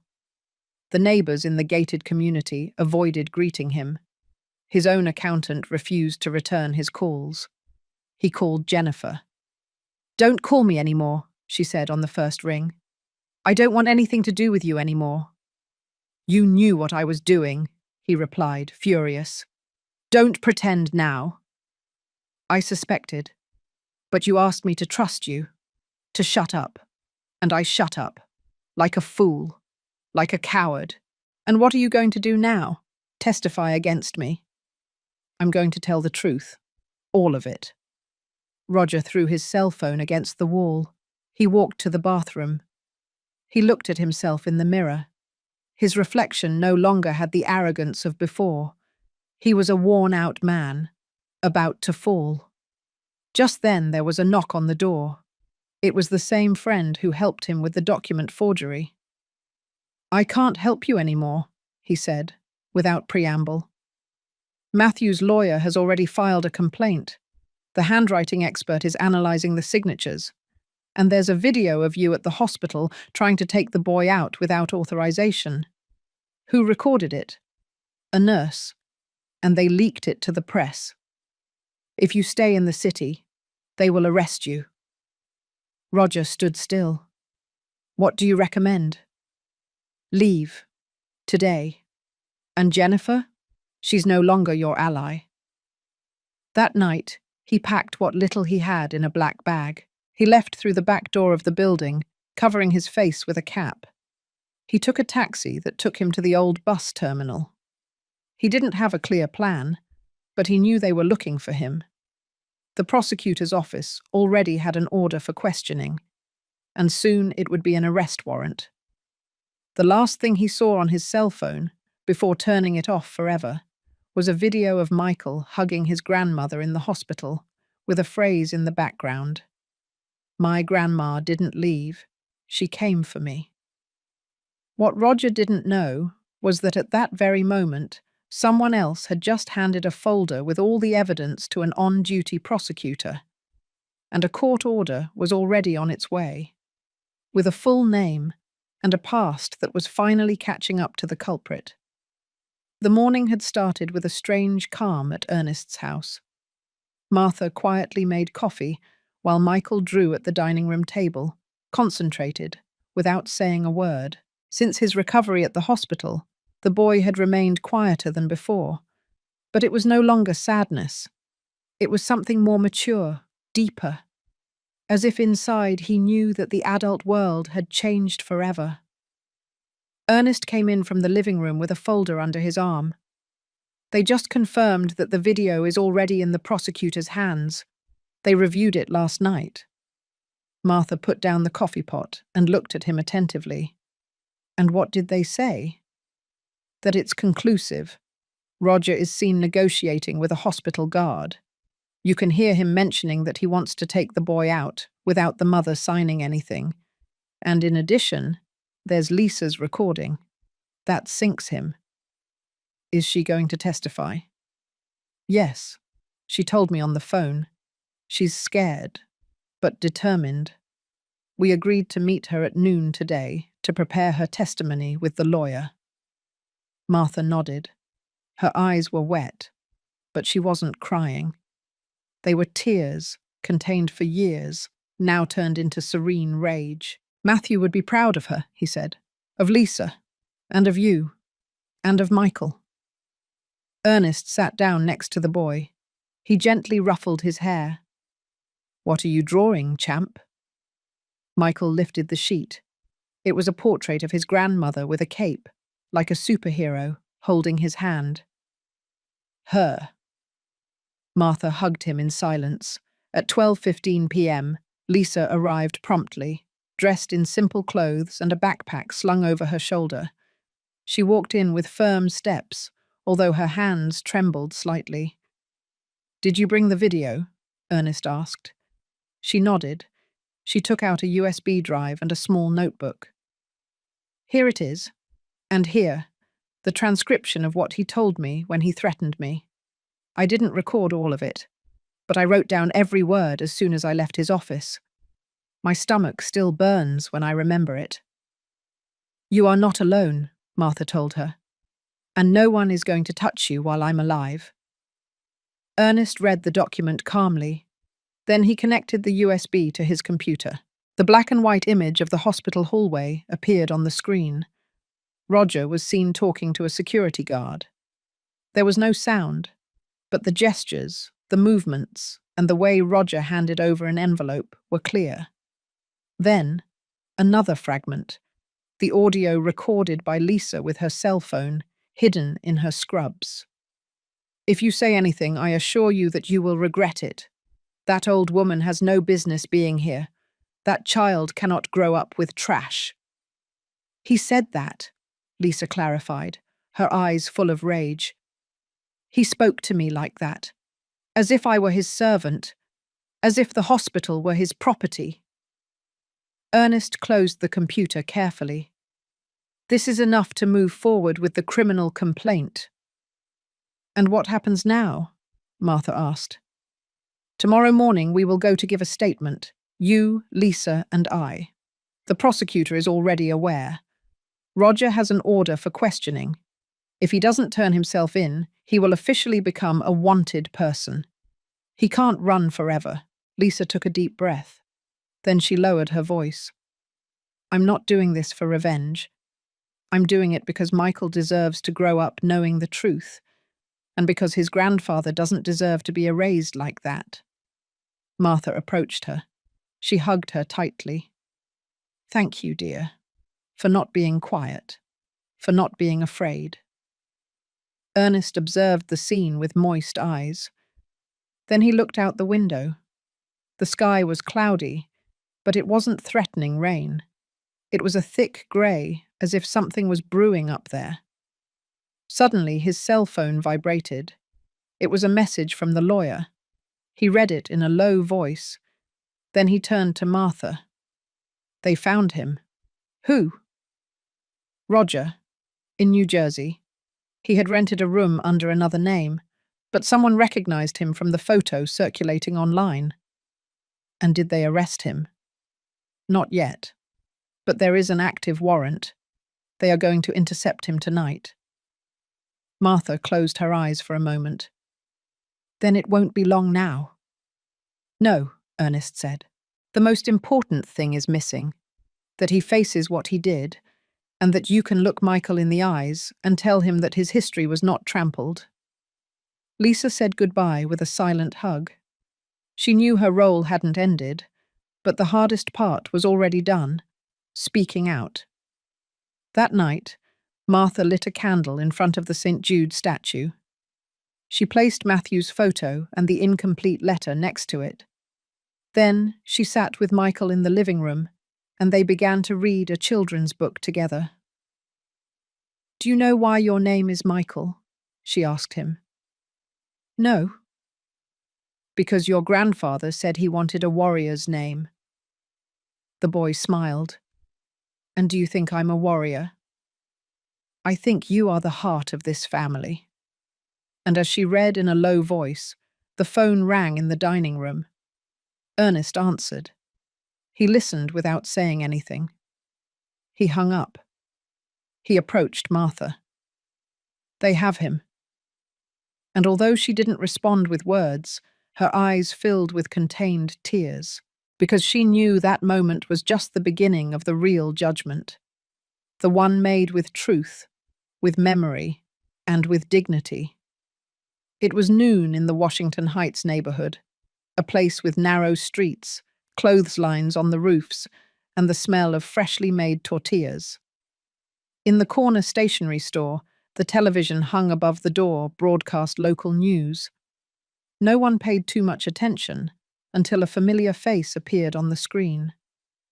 Roger Esposito, a real estate businessman in New York, was arrested this morning in New Jersey following an arrest warrant issued by the state attorney's office. He is accused of forgery of documents, attempted illegal kidnapping of a minor, and financial fraud. Silence fell over the shop. "Isn't that Jennifer's husband?" murmured a woman in a floral dress and apron.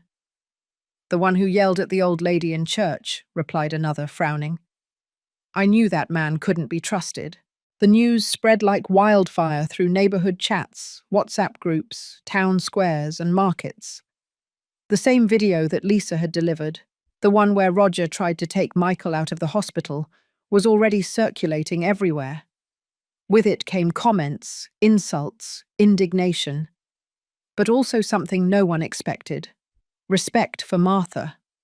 That woman who had been humiliated in front of everyone was now recognized as what she always was, the grandmother who never gave up. At Michael's school, the teachers commented in low voices. "Did you see the news? That lady, everything she had to endure. And even so, she never responded with yelling, only with dignity. The boy is different since he sees her, calmer, firmer." In the park where she used to walk, some neighbors approached discreetly. One offered her a seat. Another gave her a bag with baked goods. No one said much, but everyone knew. And in Martha's eyes, although tired, something new shone. Not pride, not revenge, something deeper: peace. Meanwhile, Jennifer walked with her head down through the market. She felt the stares, the murmurs, the silent judgments. She was no longer Mr. Matthews' daughter. Now she was the one who let her husband steal from her own mother. That day, Jennifer didn't go to work. She didn't have the courage. She also didn't answer calls. She closed the curtains. She turned off her cell phone. She just sat on the couch with the envelope in her hands, the last page of her father's letter, the one she had hidden for so long, out of shame, fear, or simple cowardice. She read it once more. "And if something were to suddenly happen to me, I want you to know that the most important thing I leave is not property or paper. It is Michael. He is your responsibility. Take care of him, and never forget where you come from. Your mother is not a burden. She is your root." Jennifer burst into tears. Hours later, Ernest and Martha presented themselves at the district attorney's office. They gave testimony, handed over copies of everything: letters, audios, records, notary statements. Everything was documented. The prosecutor received them kindly. "Mrs. Martha, your case will be exemplary, not only because of the seriousness of the facts, but because of the integrity with which you have faced every obstacle." Martha just nodded. She didn't smile. She didn't celebrate. "I didn't come for revenge. I came to clear my husband's name, and to protect what he left me, his grandson." Before leaving the building, she received a call from the hospital. Michael was already discharged. He could go home. "With you?" the doctor asked. "Yes," Martha replied, in a firm voice. "With me." And that night, when they crossed the door of the old house, the one Matthew had built with his own hands, Michael stopped in front of the frame and asked, "Did you and my grandfather live here?" "True love lived here, son, even if the world forgot it."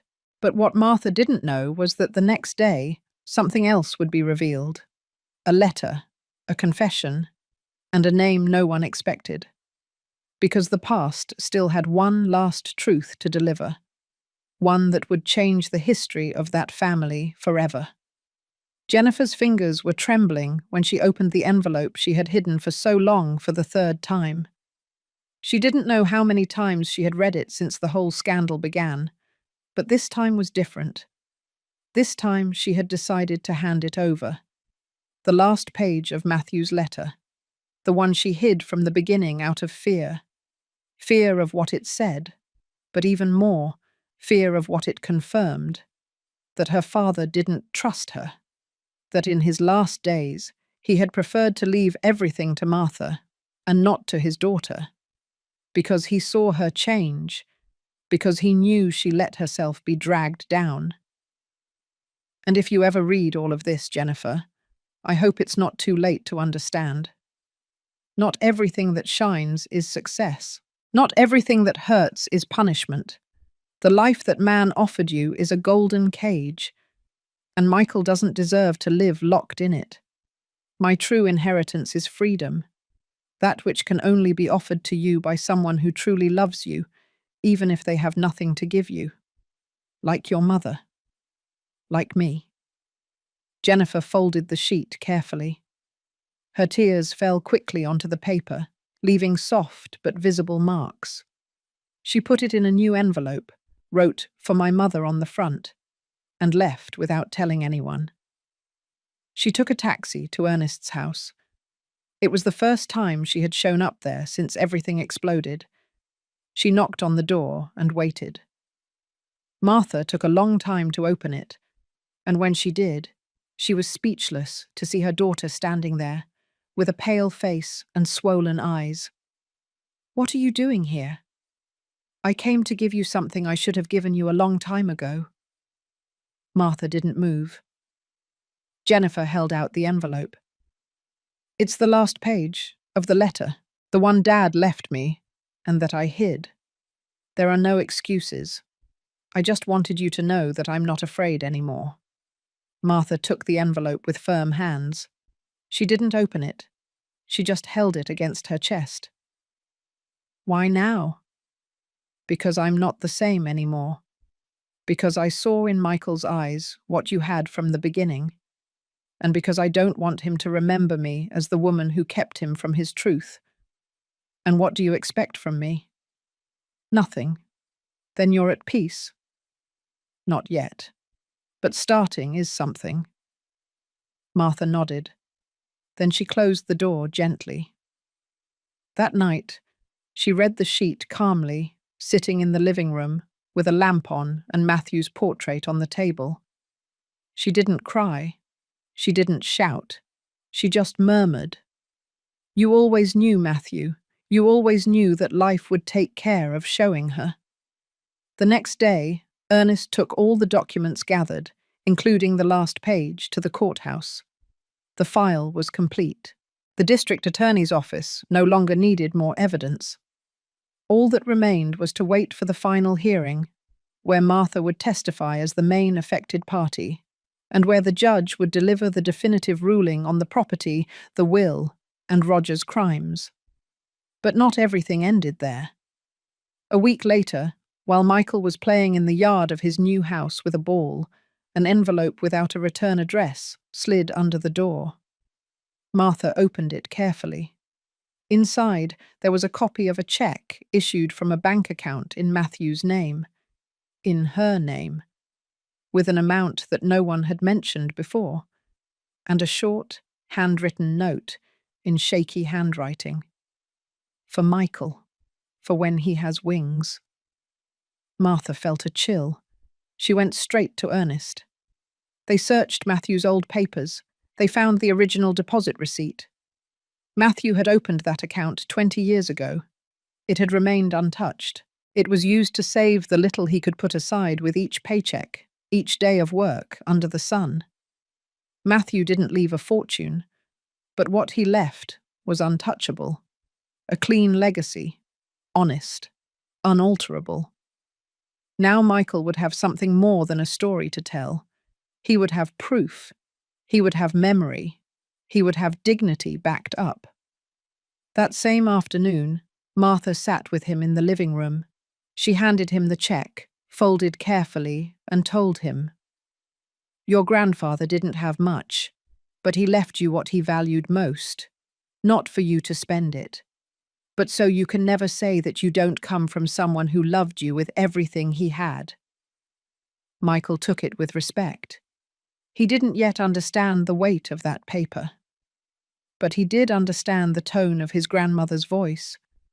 And what neither of them knew was that someone else was about to knock on that door with unexpected news, a name from the past, and a message that was still dormant, waiting to be told. The sun was barely peeking over the rooftops when Ernest parked the car in front of an old legal office in the center of Queens. The sign read, Robert Cisneros, Notary Public, in slightly faded but still legible gold letters. It was one of those offices that retained the dignity of the years, with dark wooden furniture, the smell of old paper, and a calm that commanded respect. Martha accompanied him in silence, with the folder under her arm. That folder that now contained the last page of Matthew's letter, the original check found days earlier, the copies of the 2 contradictory deeds, and the testimonies provided by Lisa. Everything was ready. When the lawyer saw them enter, he stood up with a cordial gesture. "Please come in.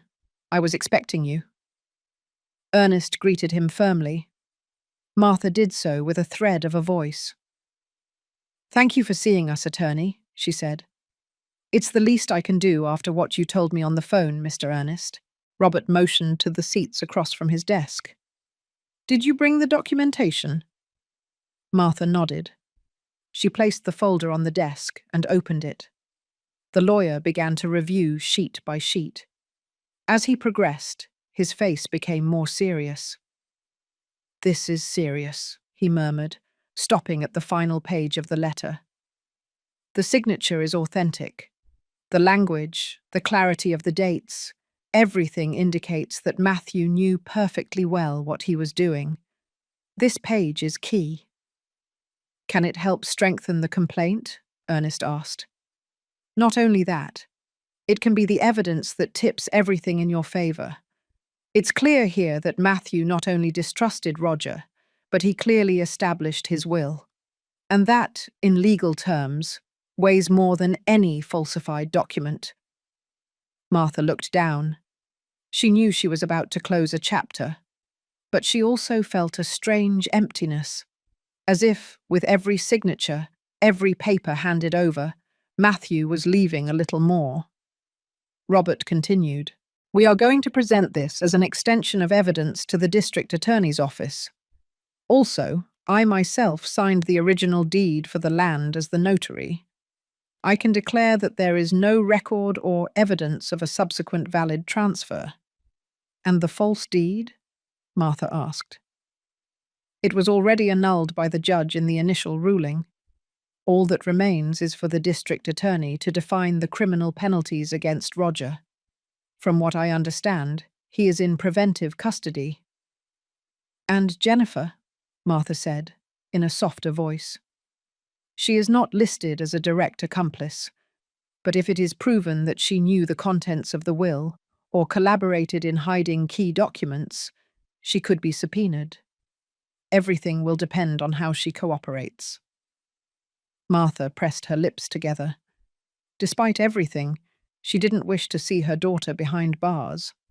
Not for her, but for Michael. She didn't want him to grow up with the memory of an absent mother because of the truth. Before leaving, Robert handed them a certified copy of his statement as a notary. He also gave them the number of the prosecutor in charge of the case and advised them to remain vigilant against any attempt at appeal. Leaving the office, Martha felt her legs shaking. She stopped in front of a sidewalk and sat down. Ernest knelt beside her. "Are you okay?" "Yes, I just needed to breathe. It's almost over." "No." She looked him in the eyes. "It is over. The rest is bureaucracy. The important thing is done, speaking the truth." They returned home at the end of the afternoon. Michael was waiting for them at the entrance with his drawing notebook.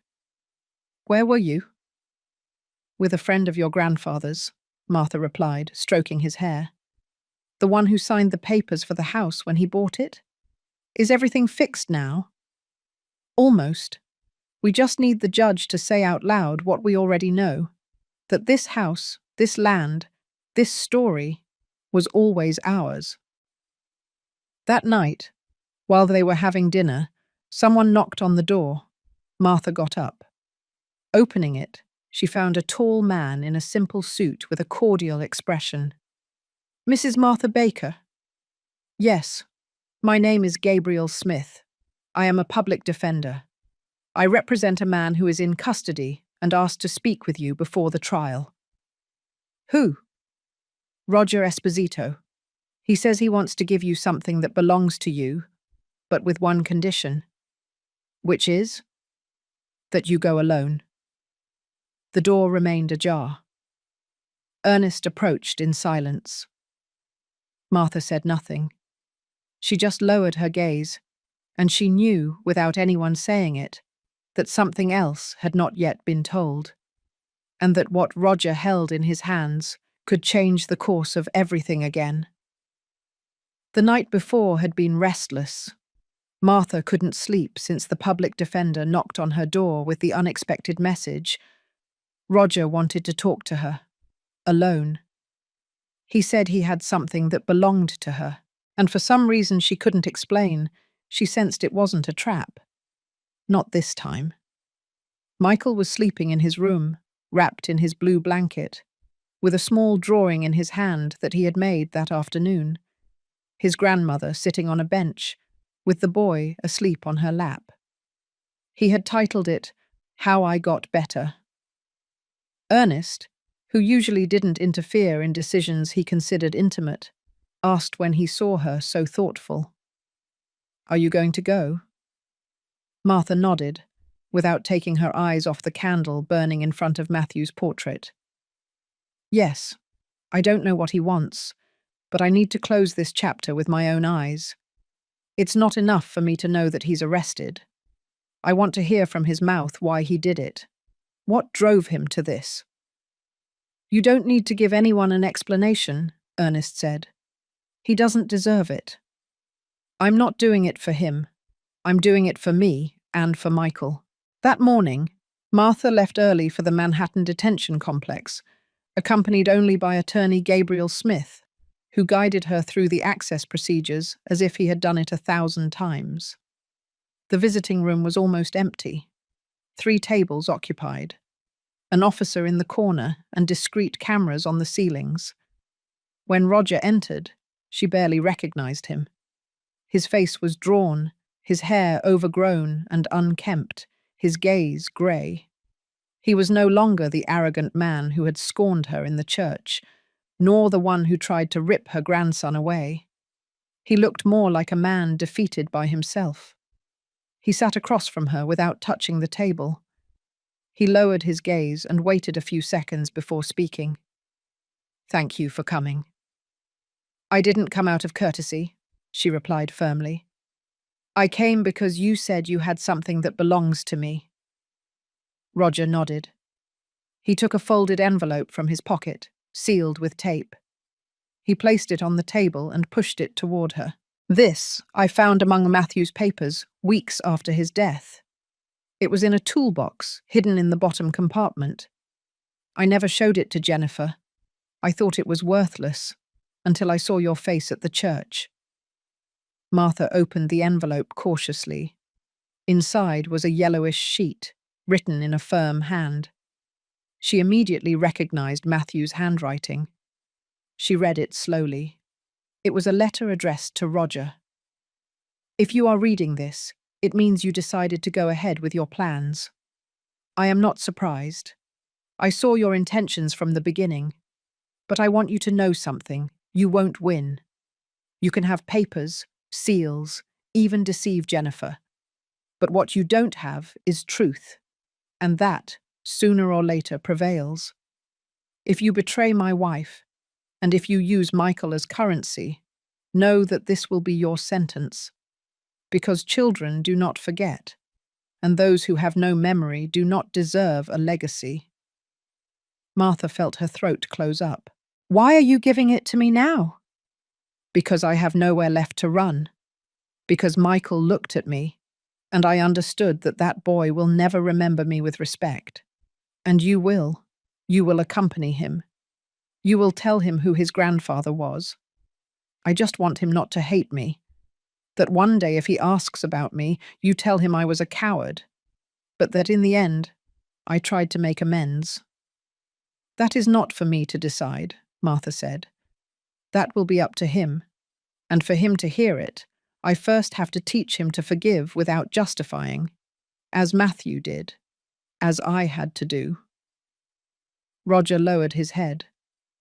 I have nothing left, but if I can do anything else, anything at all, tell me. Martha looked at him one last time. Yes, you can stay here, watching from afar as someone else raises the son you tried to mold with fear. That will be enough. She got up without looking back. That same afternoon, Martha arrived home with the envelope in her hands. Ernest and Michael were in the yard, watering the plants. Is everything okay? Ernest asked. Yes, better than I expected. Michael ran toward her. Where were you? Fixing the past, so you have a clean future. And is it fixed now? Martha knelt down in front of him. Yes, son, it is. But as they spoke, a white van parked in front of the house. A man in a dark suit got out, with a briefcase in his hand. He knocked on the door decisively. Ernest was the one who opened it. Mr. Ernest Baker? Yes, I'm here on behalf of the National Bureau of Records. An old document has surfaced in the name of Matthew Baker, which could implicate a living relative no one has mentioned. What did you say? The man took out a sheet with an official letterhead. Matthew had a brother, and it seems that he is still alive. Ernest stood in the doorway, motionless, processing what he had just heard. In front of him, the official from the National Bureau of Records showed him an official document with stamps and signatures. The information was clear. Matthew Baker had been registered with the same parents as another child, Ernest Baker. A brother. The brother Ernest believed had died in childhood. Martha reached the entrance at that moment, with a glass of water for Michael in her hand. Seeing Ernest's face, she stopped. Is everything okay? Ernest didn't answer right away. He just held out the sheet to her. Martha read it slowly. Her breath hitched when she reached the end. Does this mean what? Yes, Ernest murmured, his eyes moist. Matthew was my brother. Michael, who approached curiously, seeing the adults gathered, asked innocently, Did my grandpa have a brother? Yes, son, Martha said, kneeling down to his level. And that brother lives here with us. Michael opened his eyes in surprise. He looked at Ernest and said, Then you're my family too. Ernest smiled, his eyes full of tears. Always, champ. We just didn't know it. The official explained that upon reviewing the files for Matthew's case, they found a genetic match from old tests used by the social services decades ago. As part of a process of digitizing old records, they managed to link registrations that were previously dispersed due to archival errors. One of those cases was that of two brothers separated during a fire at the Queen's Orphanage in 1964. It was a miracle that the Baker last name wasn't lost in the database, the official explained, and even more so that both were alive for so long without knowing it. After signing the validation documents, the man respectfully said goodbye. It is now official. Matthew and Ernest were brothers. Legally, you are his only living, direct blood relative, Mr. Ernest. Martha felt a knot in her chest. For an instant, she felt guilty for not having discovered it earlier, but she also understood that everything had happened when it was meant to happen. That same afternoon, Ernest locked himself in his room. He took out the wooden box where he kept childhood memories. Black and white photographs, a St. Martin de Porres prayer card, and a folded letter he had never had the courage to read. It was the last one Matthew wrote to him before being separated from the orphanage, according to the social worker at the time.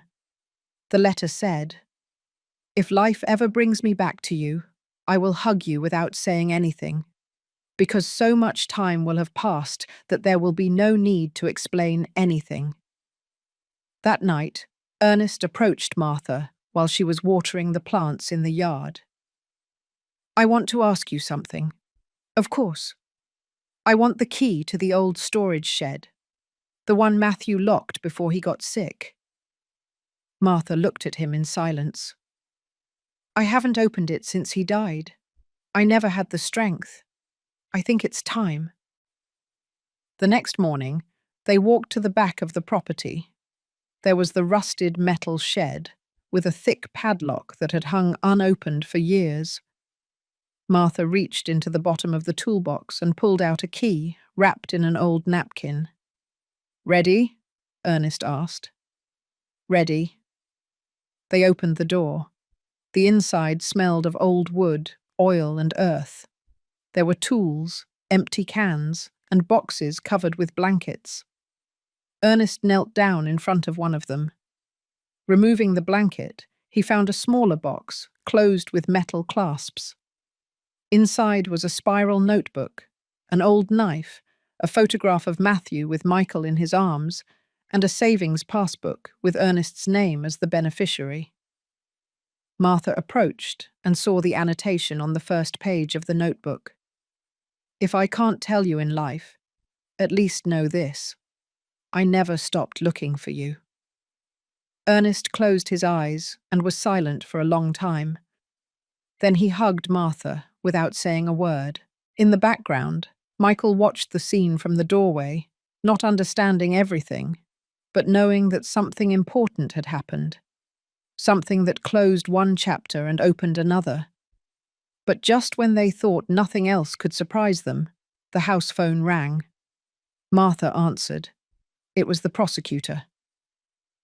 Mrs. Martha, a request for testimony has just arrived, from someone who says they have information about Matthew's death. Who? A former construction worker. He says he worked with him until his last day, and that his death was not what you think. Martha hung up the phone without making a sound. The prosecutor's voice still echoed in her chest. A witness had appeared, someone who claimed that Matthew's death was not just a heart attack, as everyone believed. Someone who had worked with him until the last day. A construction worker, a man named Julian. And according to the prosecutor, that man not only remembered details, but was willing to speak. Ernest, she called from the hallway doorway. We have to go to the district attorney's office first thing tomorrow morning. Something important has come up.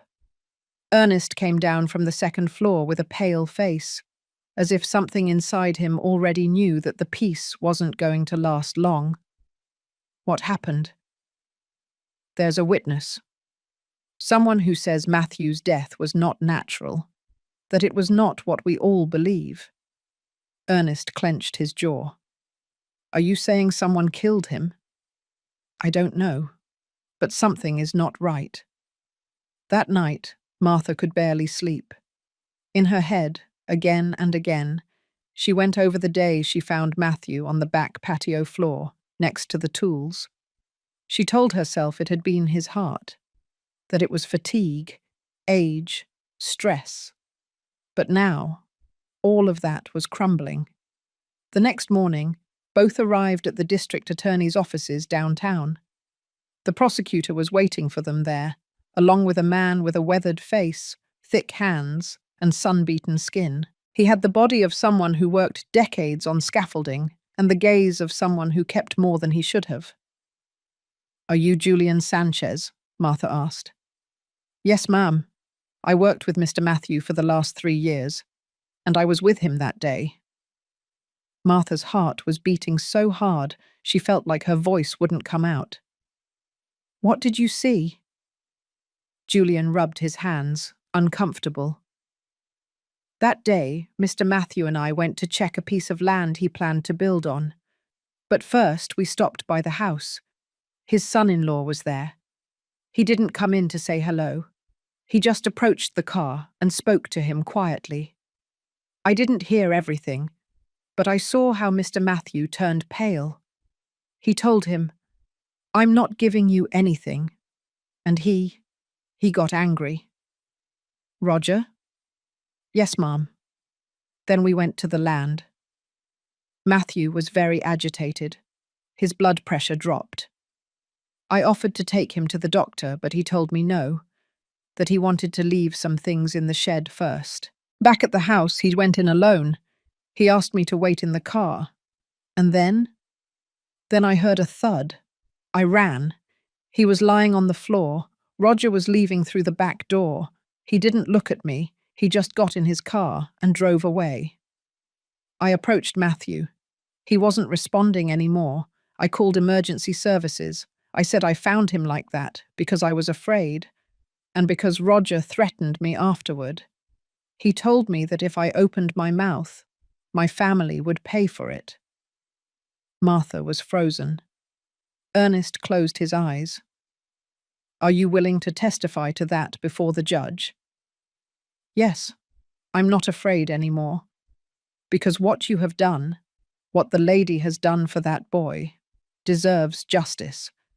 And because Mr. Matthew was a man who didn't deserve to die like that.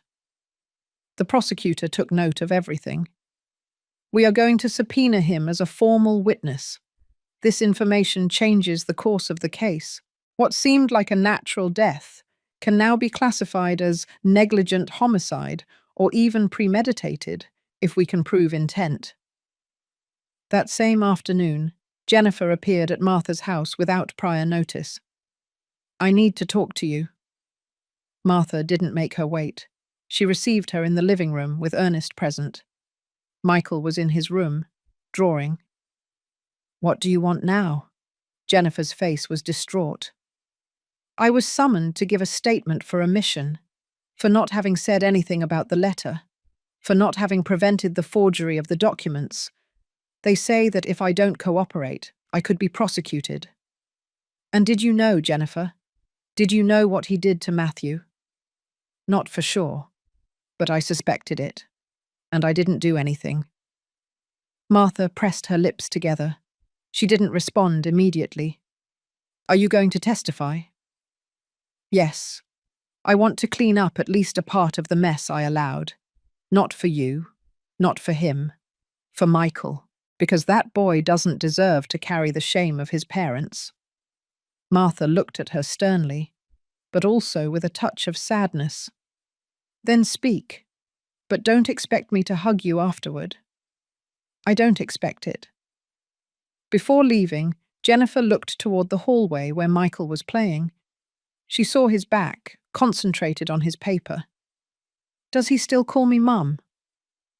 Martha didn't answer. Jennifer left with her head bowed. That night, Martha wrote in her diary. It was the first time she had done so since Matthew's death. It wasn't poetry. It wasn't resentment. Just loose words. There is no justice without truth. There is no forgiveness without memory. And there is no greater inheritance than a child who knows where he comes from. The next day, the prosecutor called again. He had a new piece of information in his hands. Mrs. Martha, we found a recording in Roger's old office, an audio, he himself confessing something we can't ignore. I need you to come in tomorrow. What does it say? That Matthew had discovered one more document, one that doesn't appear in the file, one that we haven't found yet, a document that could change the whole story. The afternoon was slowly falling over the city, staining the walls of the house with a golden, melancholic light. Martha, sitting by the dining room window, kept her gaze fixed on the horizon while Matthew's letter rested on her lap. Across the yard, Ernest was pruning a rose bush that Matthew had planted years ago. Both knew that the quiet days were borrowed, and that truths, when they come out of hiding, bring storms and revelations with them. The landline phone rang with a sharp sound. Martha stood up immediately. She answered. Hello? The prosecutor's voice was firm and direct. Mrs. Martha, I need you to come in first thing tomorrow morning. We located the document we mentioned in the previous call. It was stored in an alternate notary's office in your husband's name. It was registered with a protected key.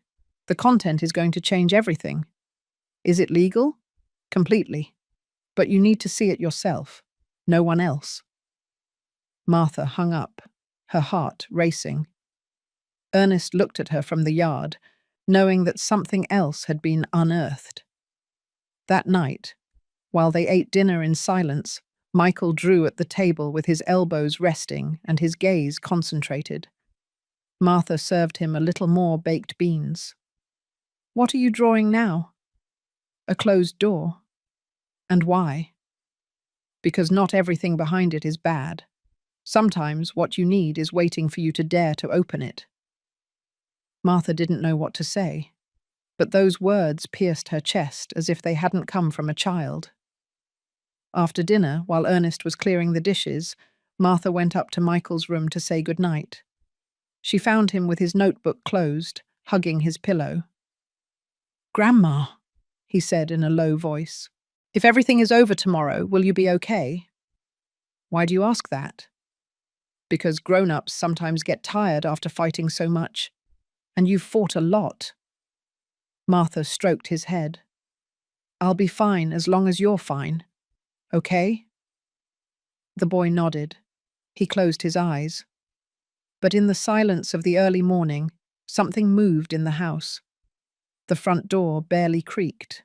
A small silhouette slid down the hallway with a backpack slung over his shoulder and a folded piece of paper in his hand. Michael had left.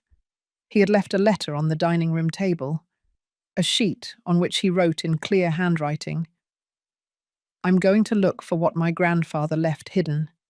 I don't want anyone else to touch it before me. Don't follow me. I'm fine." Martha woke up just before dawn. She felt something strange in the air.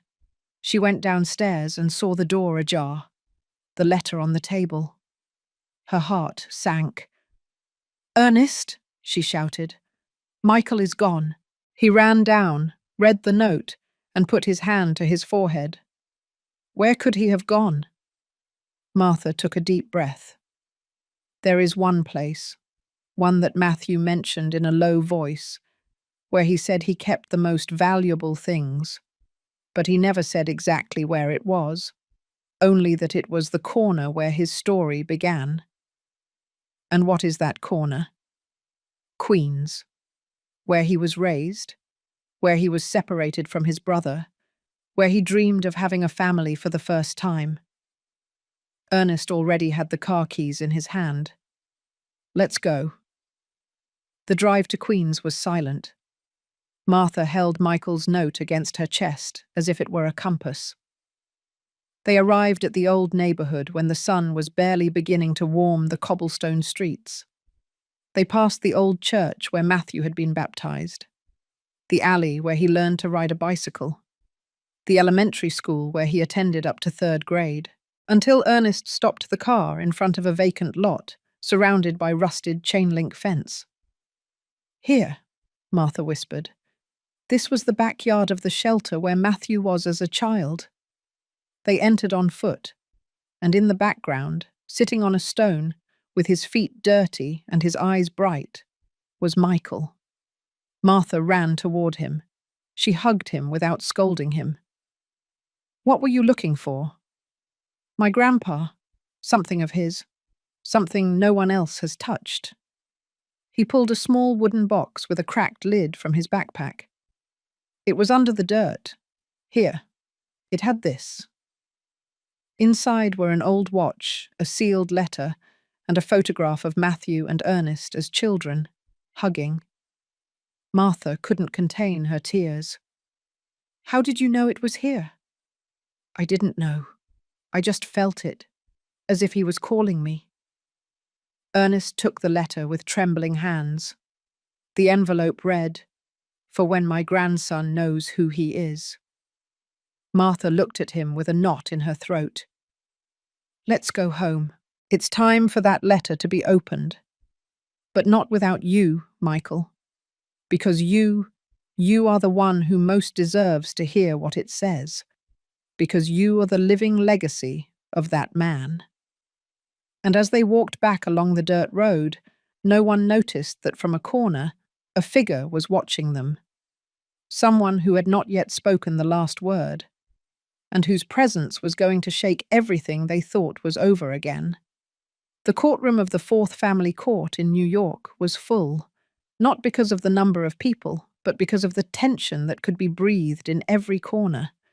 The fans hummed overhead while the court clerk organized files on the table. Martha sat on the wooden bench next to Ernest, her hands clasped and her face serene. There was no fear in her, but a contained anticipation that squeezed her chest. Michael was not present. He had stayed home with Lisa, who was taking care of him as if he were her own. Jennifer was also not in the room. She had decided not to attend, according to her lawyer, but she had submitted her written statement notarized. In it, she acknowledged her omission, her silence, and her partial knowledge of the facts.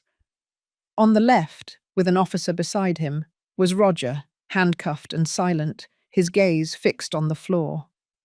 The judge entered promptly. He sat down without looking at anyone in particular and slowly opened the file. His voice boomed in the room like an invisible hammer. Today resolves the civil succession and property lawsuit filed by Mrs. Martha Baker against citizen Roger Esposito in relation to the forgery of the will of the deceased Matthew Baker and the fraudulent transfer of assets in the name of the accused. The reading of the resolution lasted more than 30 minutes. It detailed evidence, testimonies, notary reports, expert declarations, handwriting analyses, and the audio where Roger himself admitted to modifying documents. The judge was clear, direct, and meticulous. When he finished reading, he was silent for a few seconds that felt eternal. In light of all the foregoing, this court declares that the document presented by the accused as a valid will lacks legality and recognizes Mrs. Martha Baker as the legitimate owner of the real estate, associated accounts, and inheritance rights. A murmur spread through the room. Ernest bowed his head with relief. Martha did not move. She only exhaled with moist eyes. The judge continued. Likewise, this ruling is referred to the district attorney for the corresponding criminal effects. The accused will remain in preventive custody until his legal status is determined in the criminal process for forgery of documents and aggravated attempted dispossession. Roger did not protest. He didn't cry. He didn't shout. He only closed his eyes for a moment and lowered his head further. As if at that instant he surrendered not only to justice, but to everything he could no longer control. Leaving the courthouse, the press was waiting for them. Cameras, microphones, journalists. Everyone wanted a statement from the grandmother who defeated the scammer son-in-law. Martha did not speak. She only said one brief sentence, looking up at the sky. An inheritance is not won, it is honored. That night, back home, Michael greeted them with a nervous smile. Did we win? Martha hugged him tightly. Yes, my boy, we won. But it wasn't because of the judge. It was because of the truth. And now? Now it's your turn to keep writing this story. You are the most valuable thing your grandfather left. Never forget that. Michael sat in his favorite corner of the yard. He opened his notebook and began to draw a house, one very similar to his, with a woman in the entrance, with a shawl and a firm gaze, and a boy smiling next to her. But just before dinner, someone knocked on the door. It was a messenger. He brought a sealed envelope with a letterhead Martha hadn't seen before. It came from a Queen's private archive, reserved for lost wills or documents without a recipient for more than a decade. Inside, a single sheet, and a name written by hand in blue ink, Supplementary Will of Matthew Baker. And at the end of that sheet, one more line. This document should only be opened in the presence of Michael Baker, the day he asks for his complete history.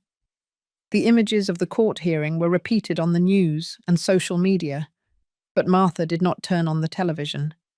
She didn't need to see Roger's downfall to know that he no longer had power. It was enough to remember his face when the judge read the sentence, his dull eyes, his slumped shoulders, and that final expression that was not rage or sadness, but absolute defeat. 3 days had passed since they received the sealed envelope with Matthew's supplementary will, the one that should only be opened in Michael's presence. The sheet remained intact, stored in the wooden box on the shelf in Martha's room, next to the last photograph she had of her husband. That day dawned with cloudy skies, as if the weather also sensed that something definitive was about to happen. Martha and Ernest were summoned by the district attorney's office to be formally notified of the criminal resolution against Roger. Upon arrival, the atmosphere was different. There was no press. There were no spectators. Only the necessary people and the weight of what had happened. The prosecutor received them in private. "It's official," he said, without mincing words.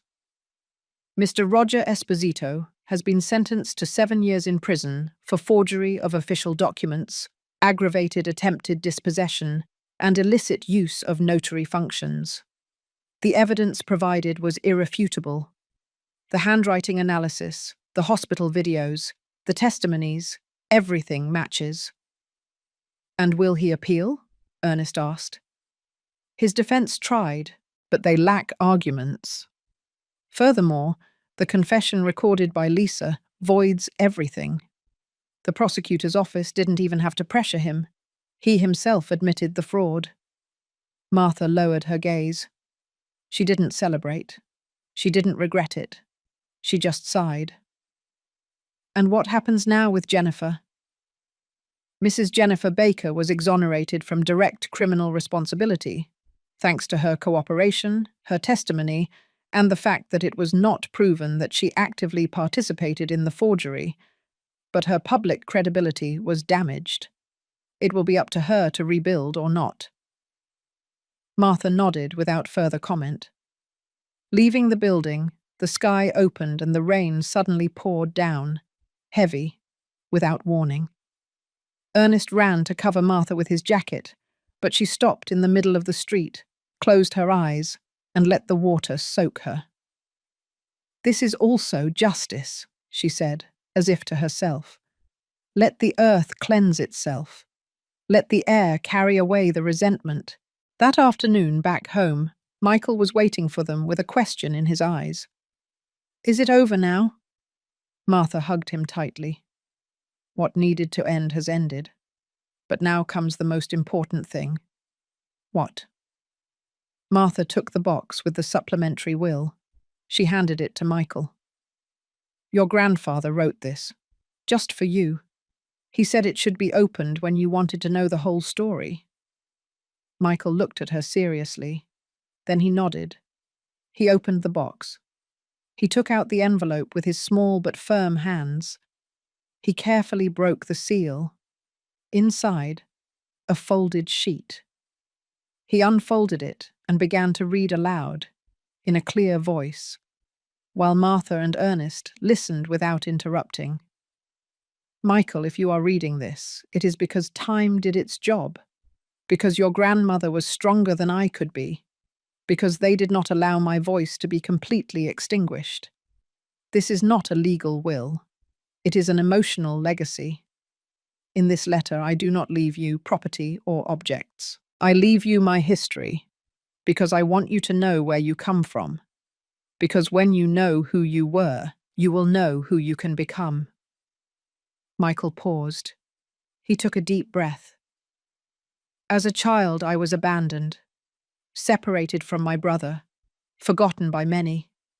But life gave me a second chance, your grandmother, and then you. You were the first person to call me Grandpa with eyes full of light. Since that day, I knew that everything I built was worth it." Martha covered her mouth. Ernest clenched his teeth. "And if someone ever tries to tell you that you are less, that you are worthless, that you are undeserving.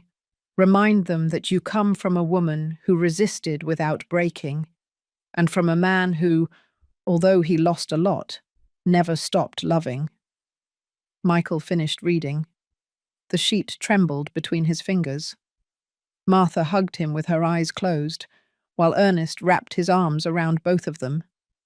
But just when everything seemed peaceful, someone knocked on the door. It was Jennifer.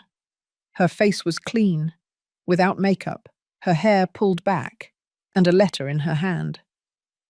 "I'm not here to ask for anything," she said. "Just to give this back." Martha looked at her in silence. "What is it?" "A letter I wrote and never sent you. When you were at the hospital, when they called you a beggar in front of everyone. I felt so guilty. I couldn't even look at you. But I kept it. And I think now, finally, you can read it." Martha took it.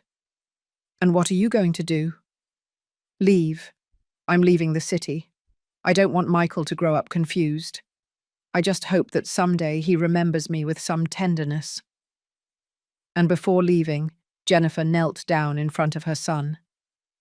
"I'm sorry, Michael, for what I allowed, for what I didn't defend, for what I made you feel."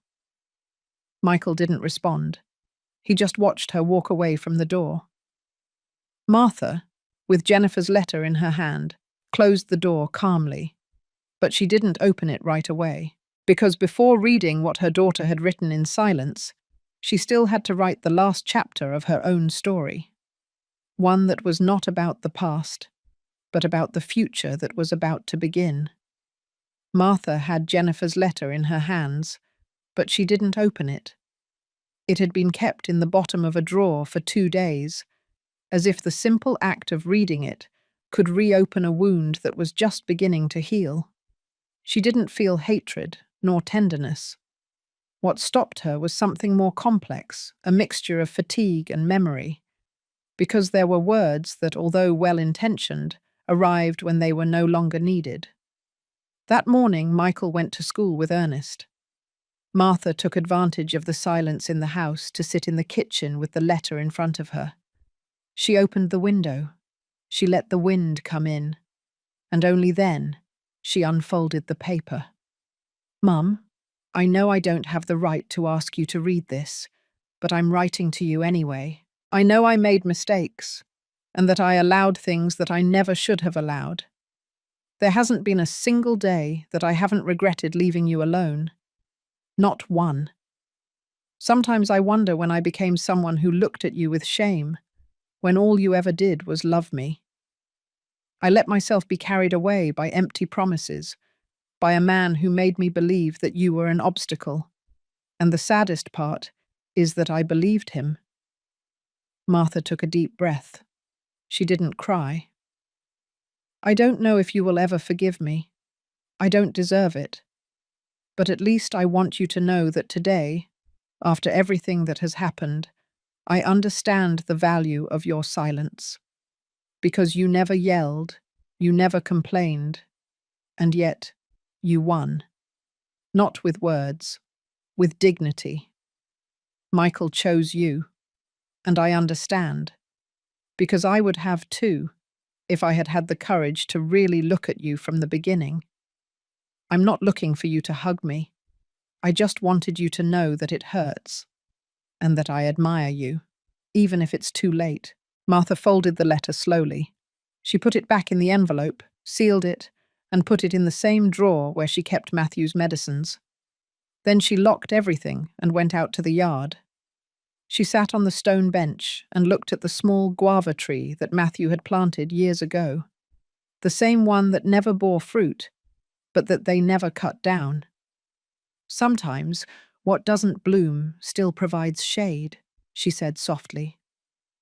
In the afternoon, Ernest returned with Michael. The boy ran to hug her with his backpack still on his back. "Grandma, I wrote something at school today. Can I read it to you?" "Of course, my dear. Go ahead." Michael took a folded sheet from his notebook. He stood in front of her as if he were about to present an official speech. "It's called My home. Let's hear it. My home is not big. It has no luxuries, but it smells like coffee and warm bread. It has a woman who waits for me even when I mess up. It has a man who helps me understand that crying is not for the weak. And it has a silence that doesn't feel heavy, because in my home, no one hides anything anymore. In my home, there is memory, and that is why, in my home, you can live. Martha couldn't contain her emotion. She hugged him tightly, tears streaming down her face. Did you like it? More than any will, she replied. But just as the day seemed to be ending calmly, the landline phone rang again. Martha answered. A young woman's voice on the other end. Mrs. Martha Baker? Yes. Who is speaking? My name is Brenda Roman. I am a social worker for New York Social Services.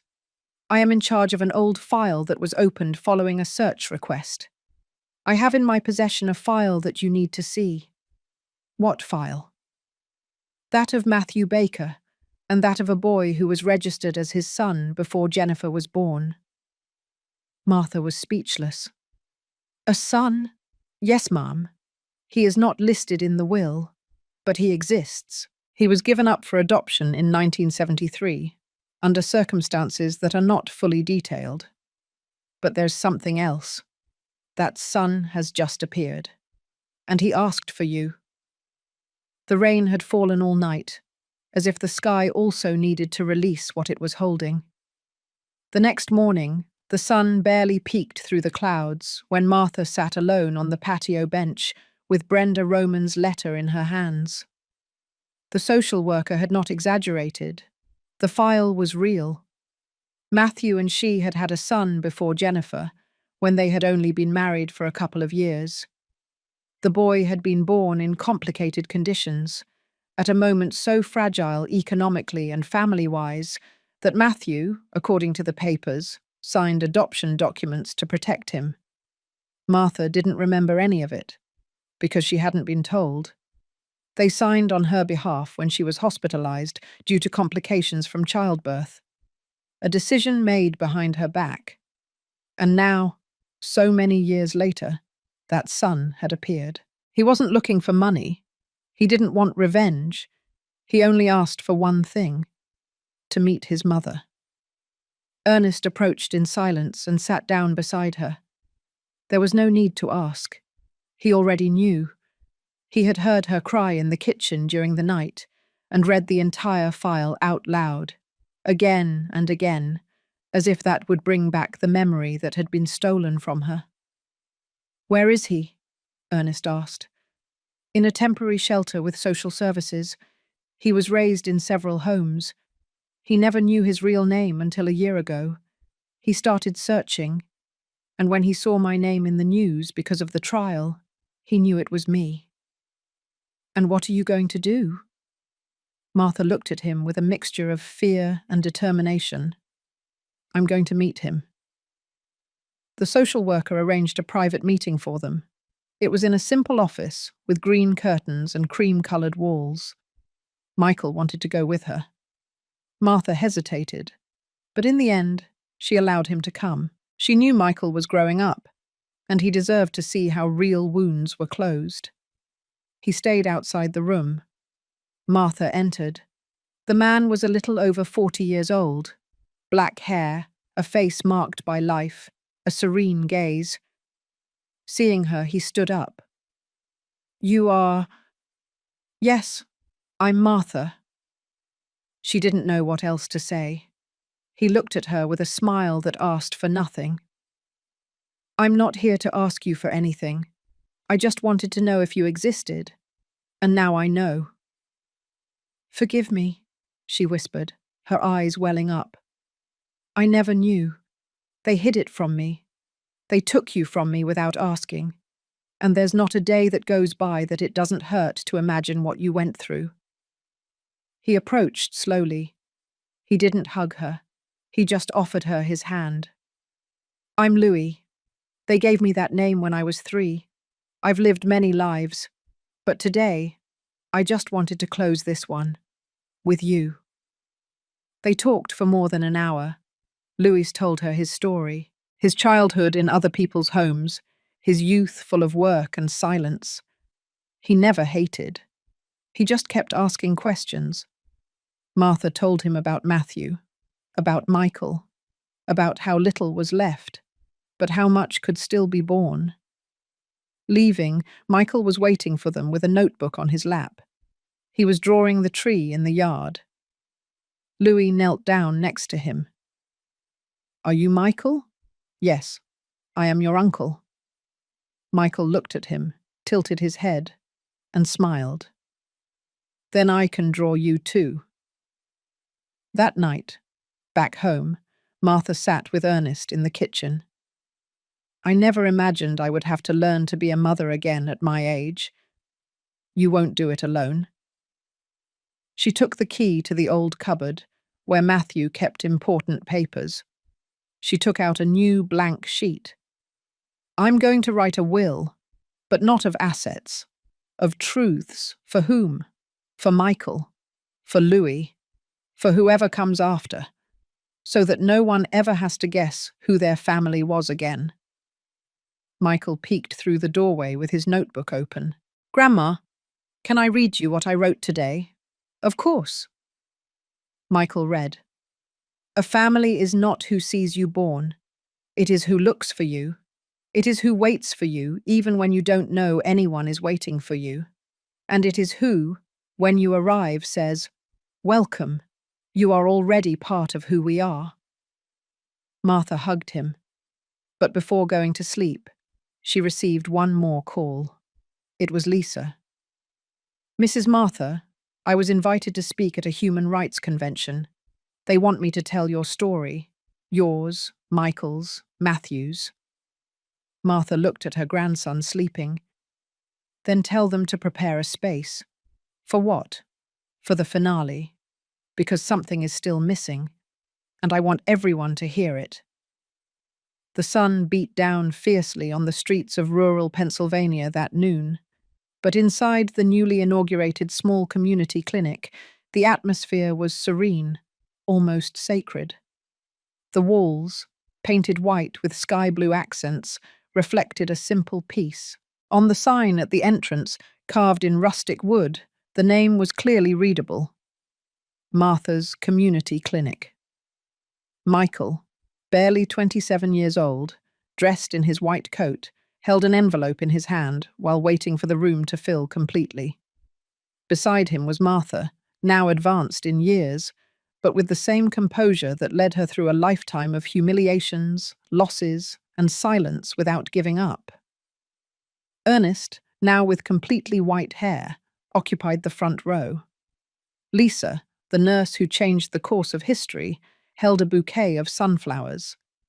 The inauguration was not just a medical event, it was an act of remembrance, an intimate ceremony named for justice. Michael took the microphone calmly. He took a deep breath and looked at his grandmother. "This clinic is named after you, Grandma, not because you are a symbolic figure, but because here, every room was designed with the story you taught me. A story that was not written in books, but with silences, with resilience, and with tenderness." The audience was silent. Michael continued.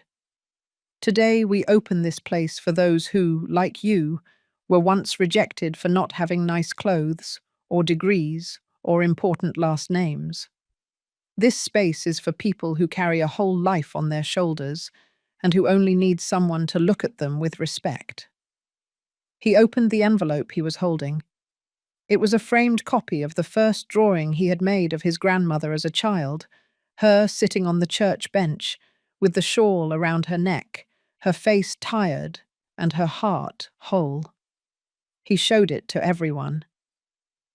"This drawing saved me, because even though they tore it up, even though they tried to hide it, it remained alive, like my grandmother." Applause erupted. Martha did not cry. She only placed her hand over her chest. What she felt was not pride. It was rest. After the event, in the clinic's administrative office, Michael handed his grandmother a small box with a lock. I saved this for this day.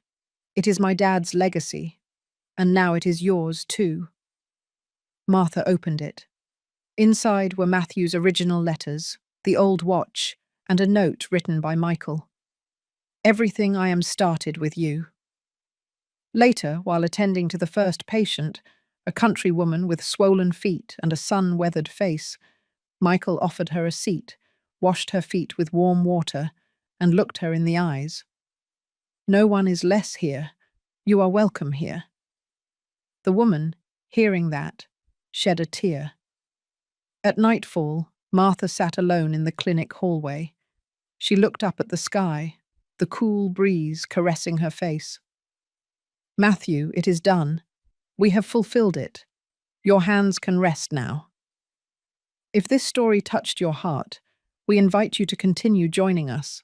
Subscribe to the channel, activate the little bell so you don't miss the next stories, and leave your like if you believe that respect, love, and dignity can change destinies. And if you made it this far, comment the word dignity so we know you were with us until the end. We are excited to read your comments. Also, if you want this channel to continue sharing stories like Martha's, you can leave your super thanks. With your support, we will continue planting stories that are born from the heart. Thank you for listening. And remember, where there is memory, there is inheritance. Where there is truth, there is justice. And where there is love, there is always a place to return.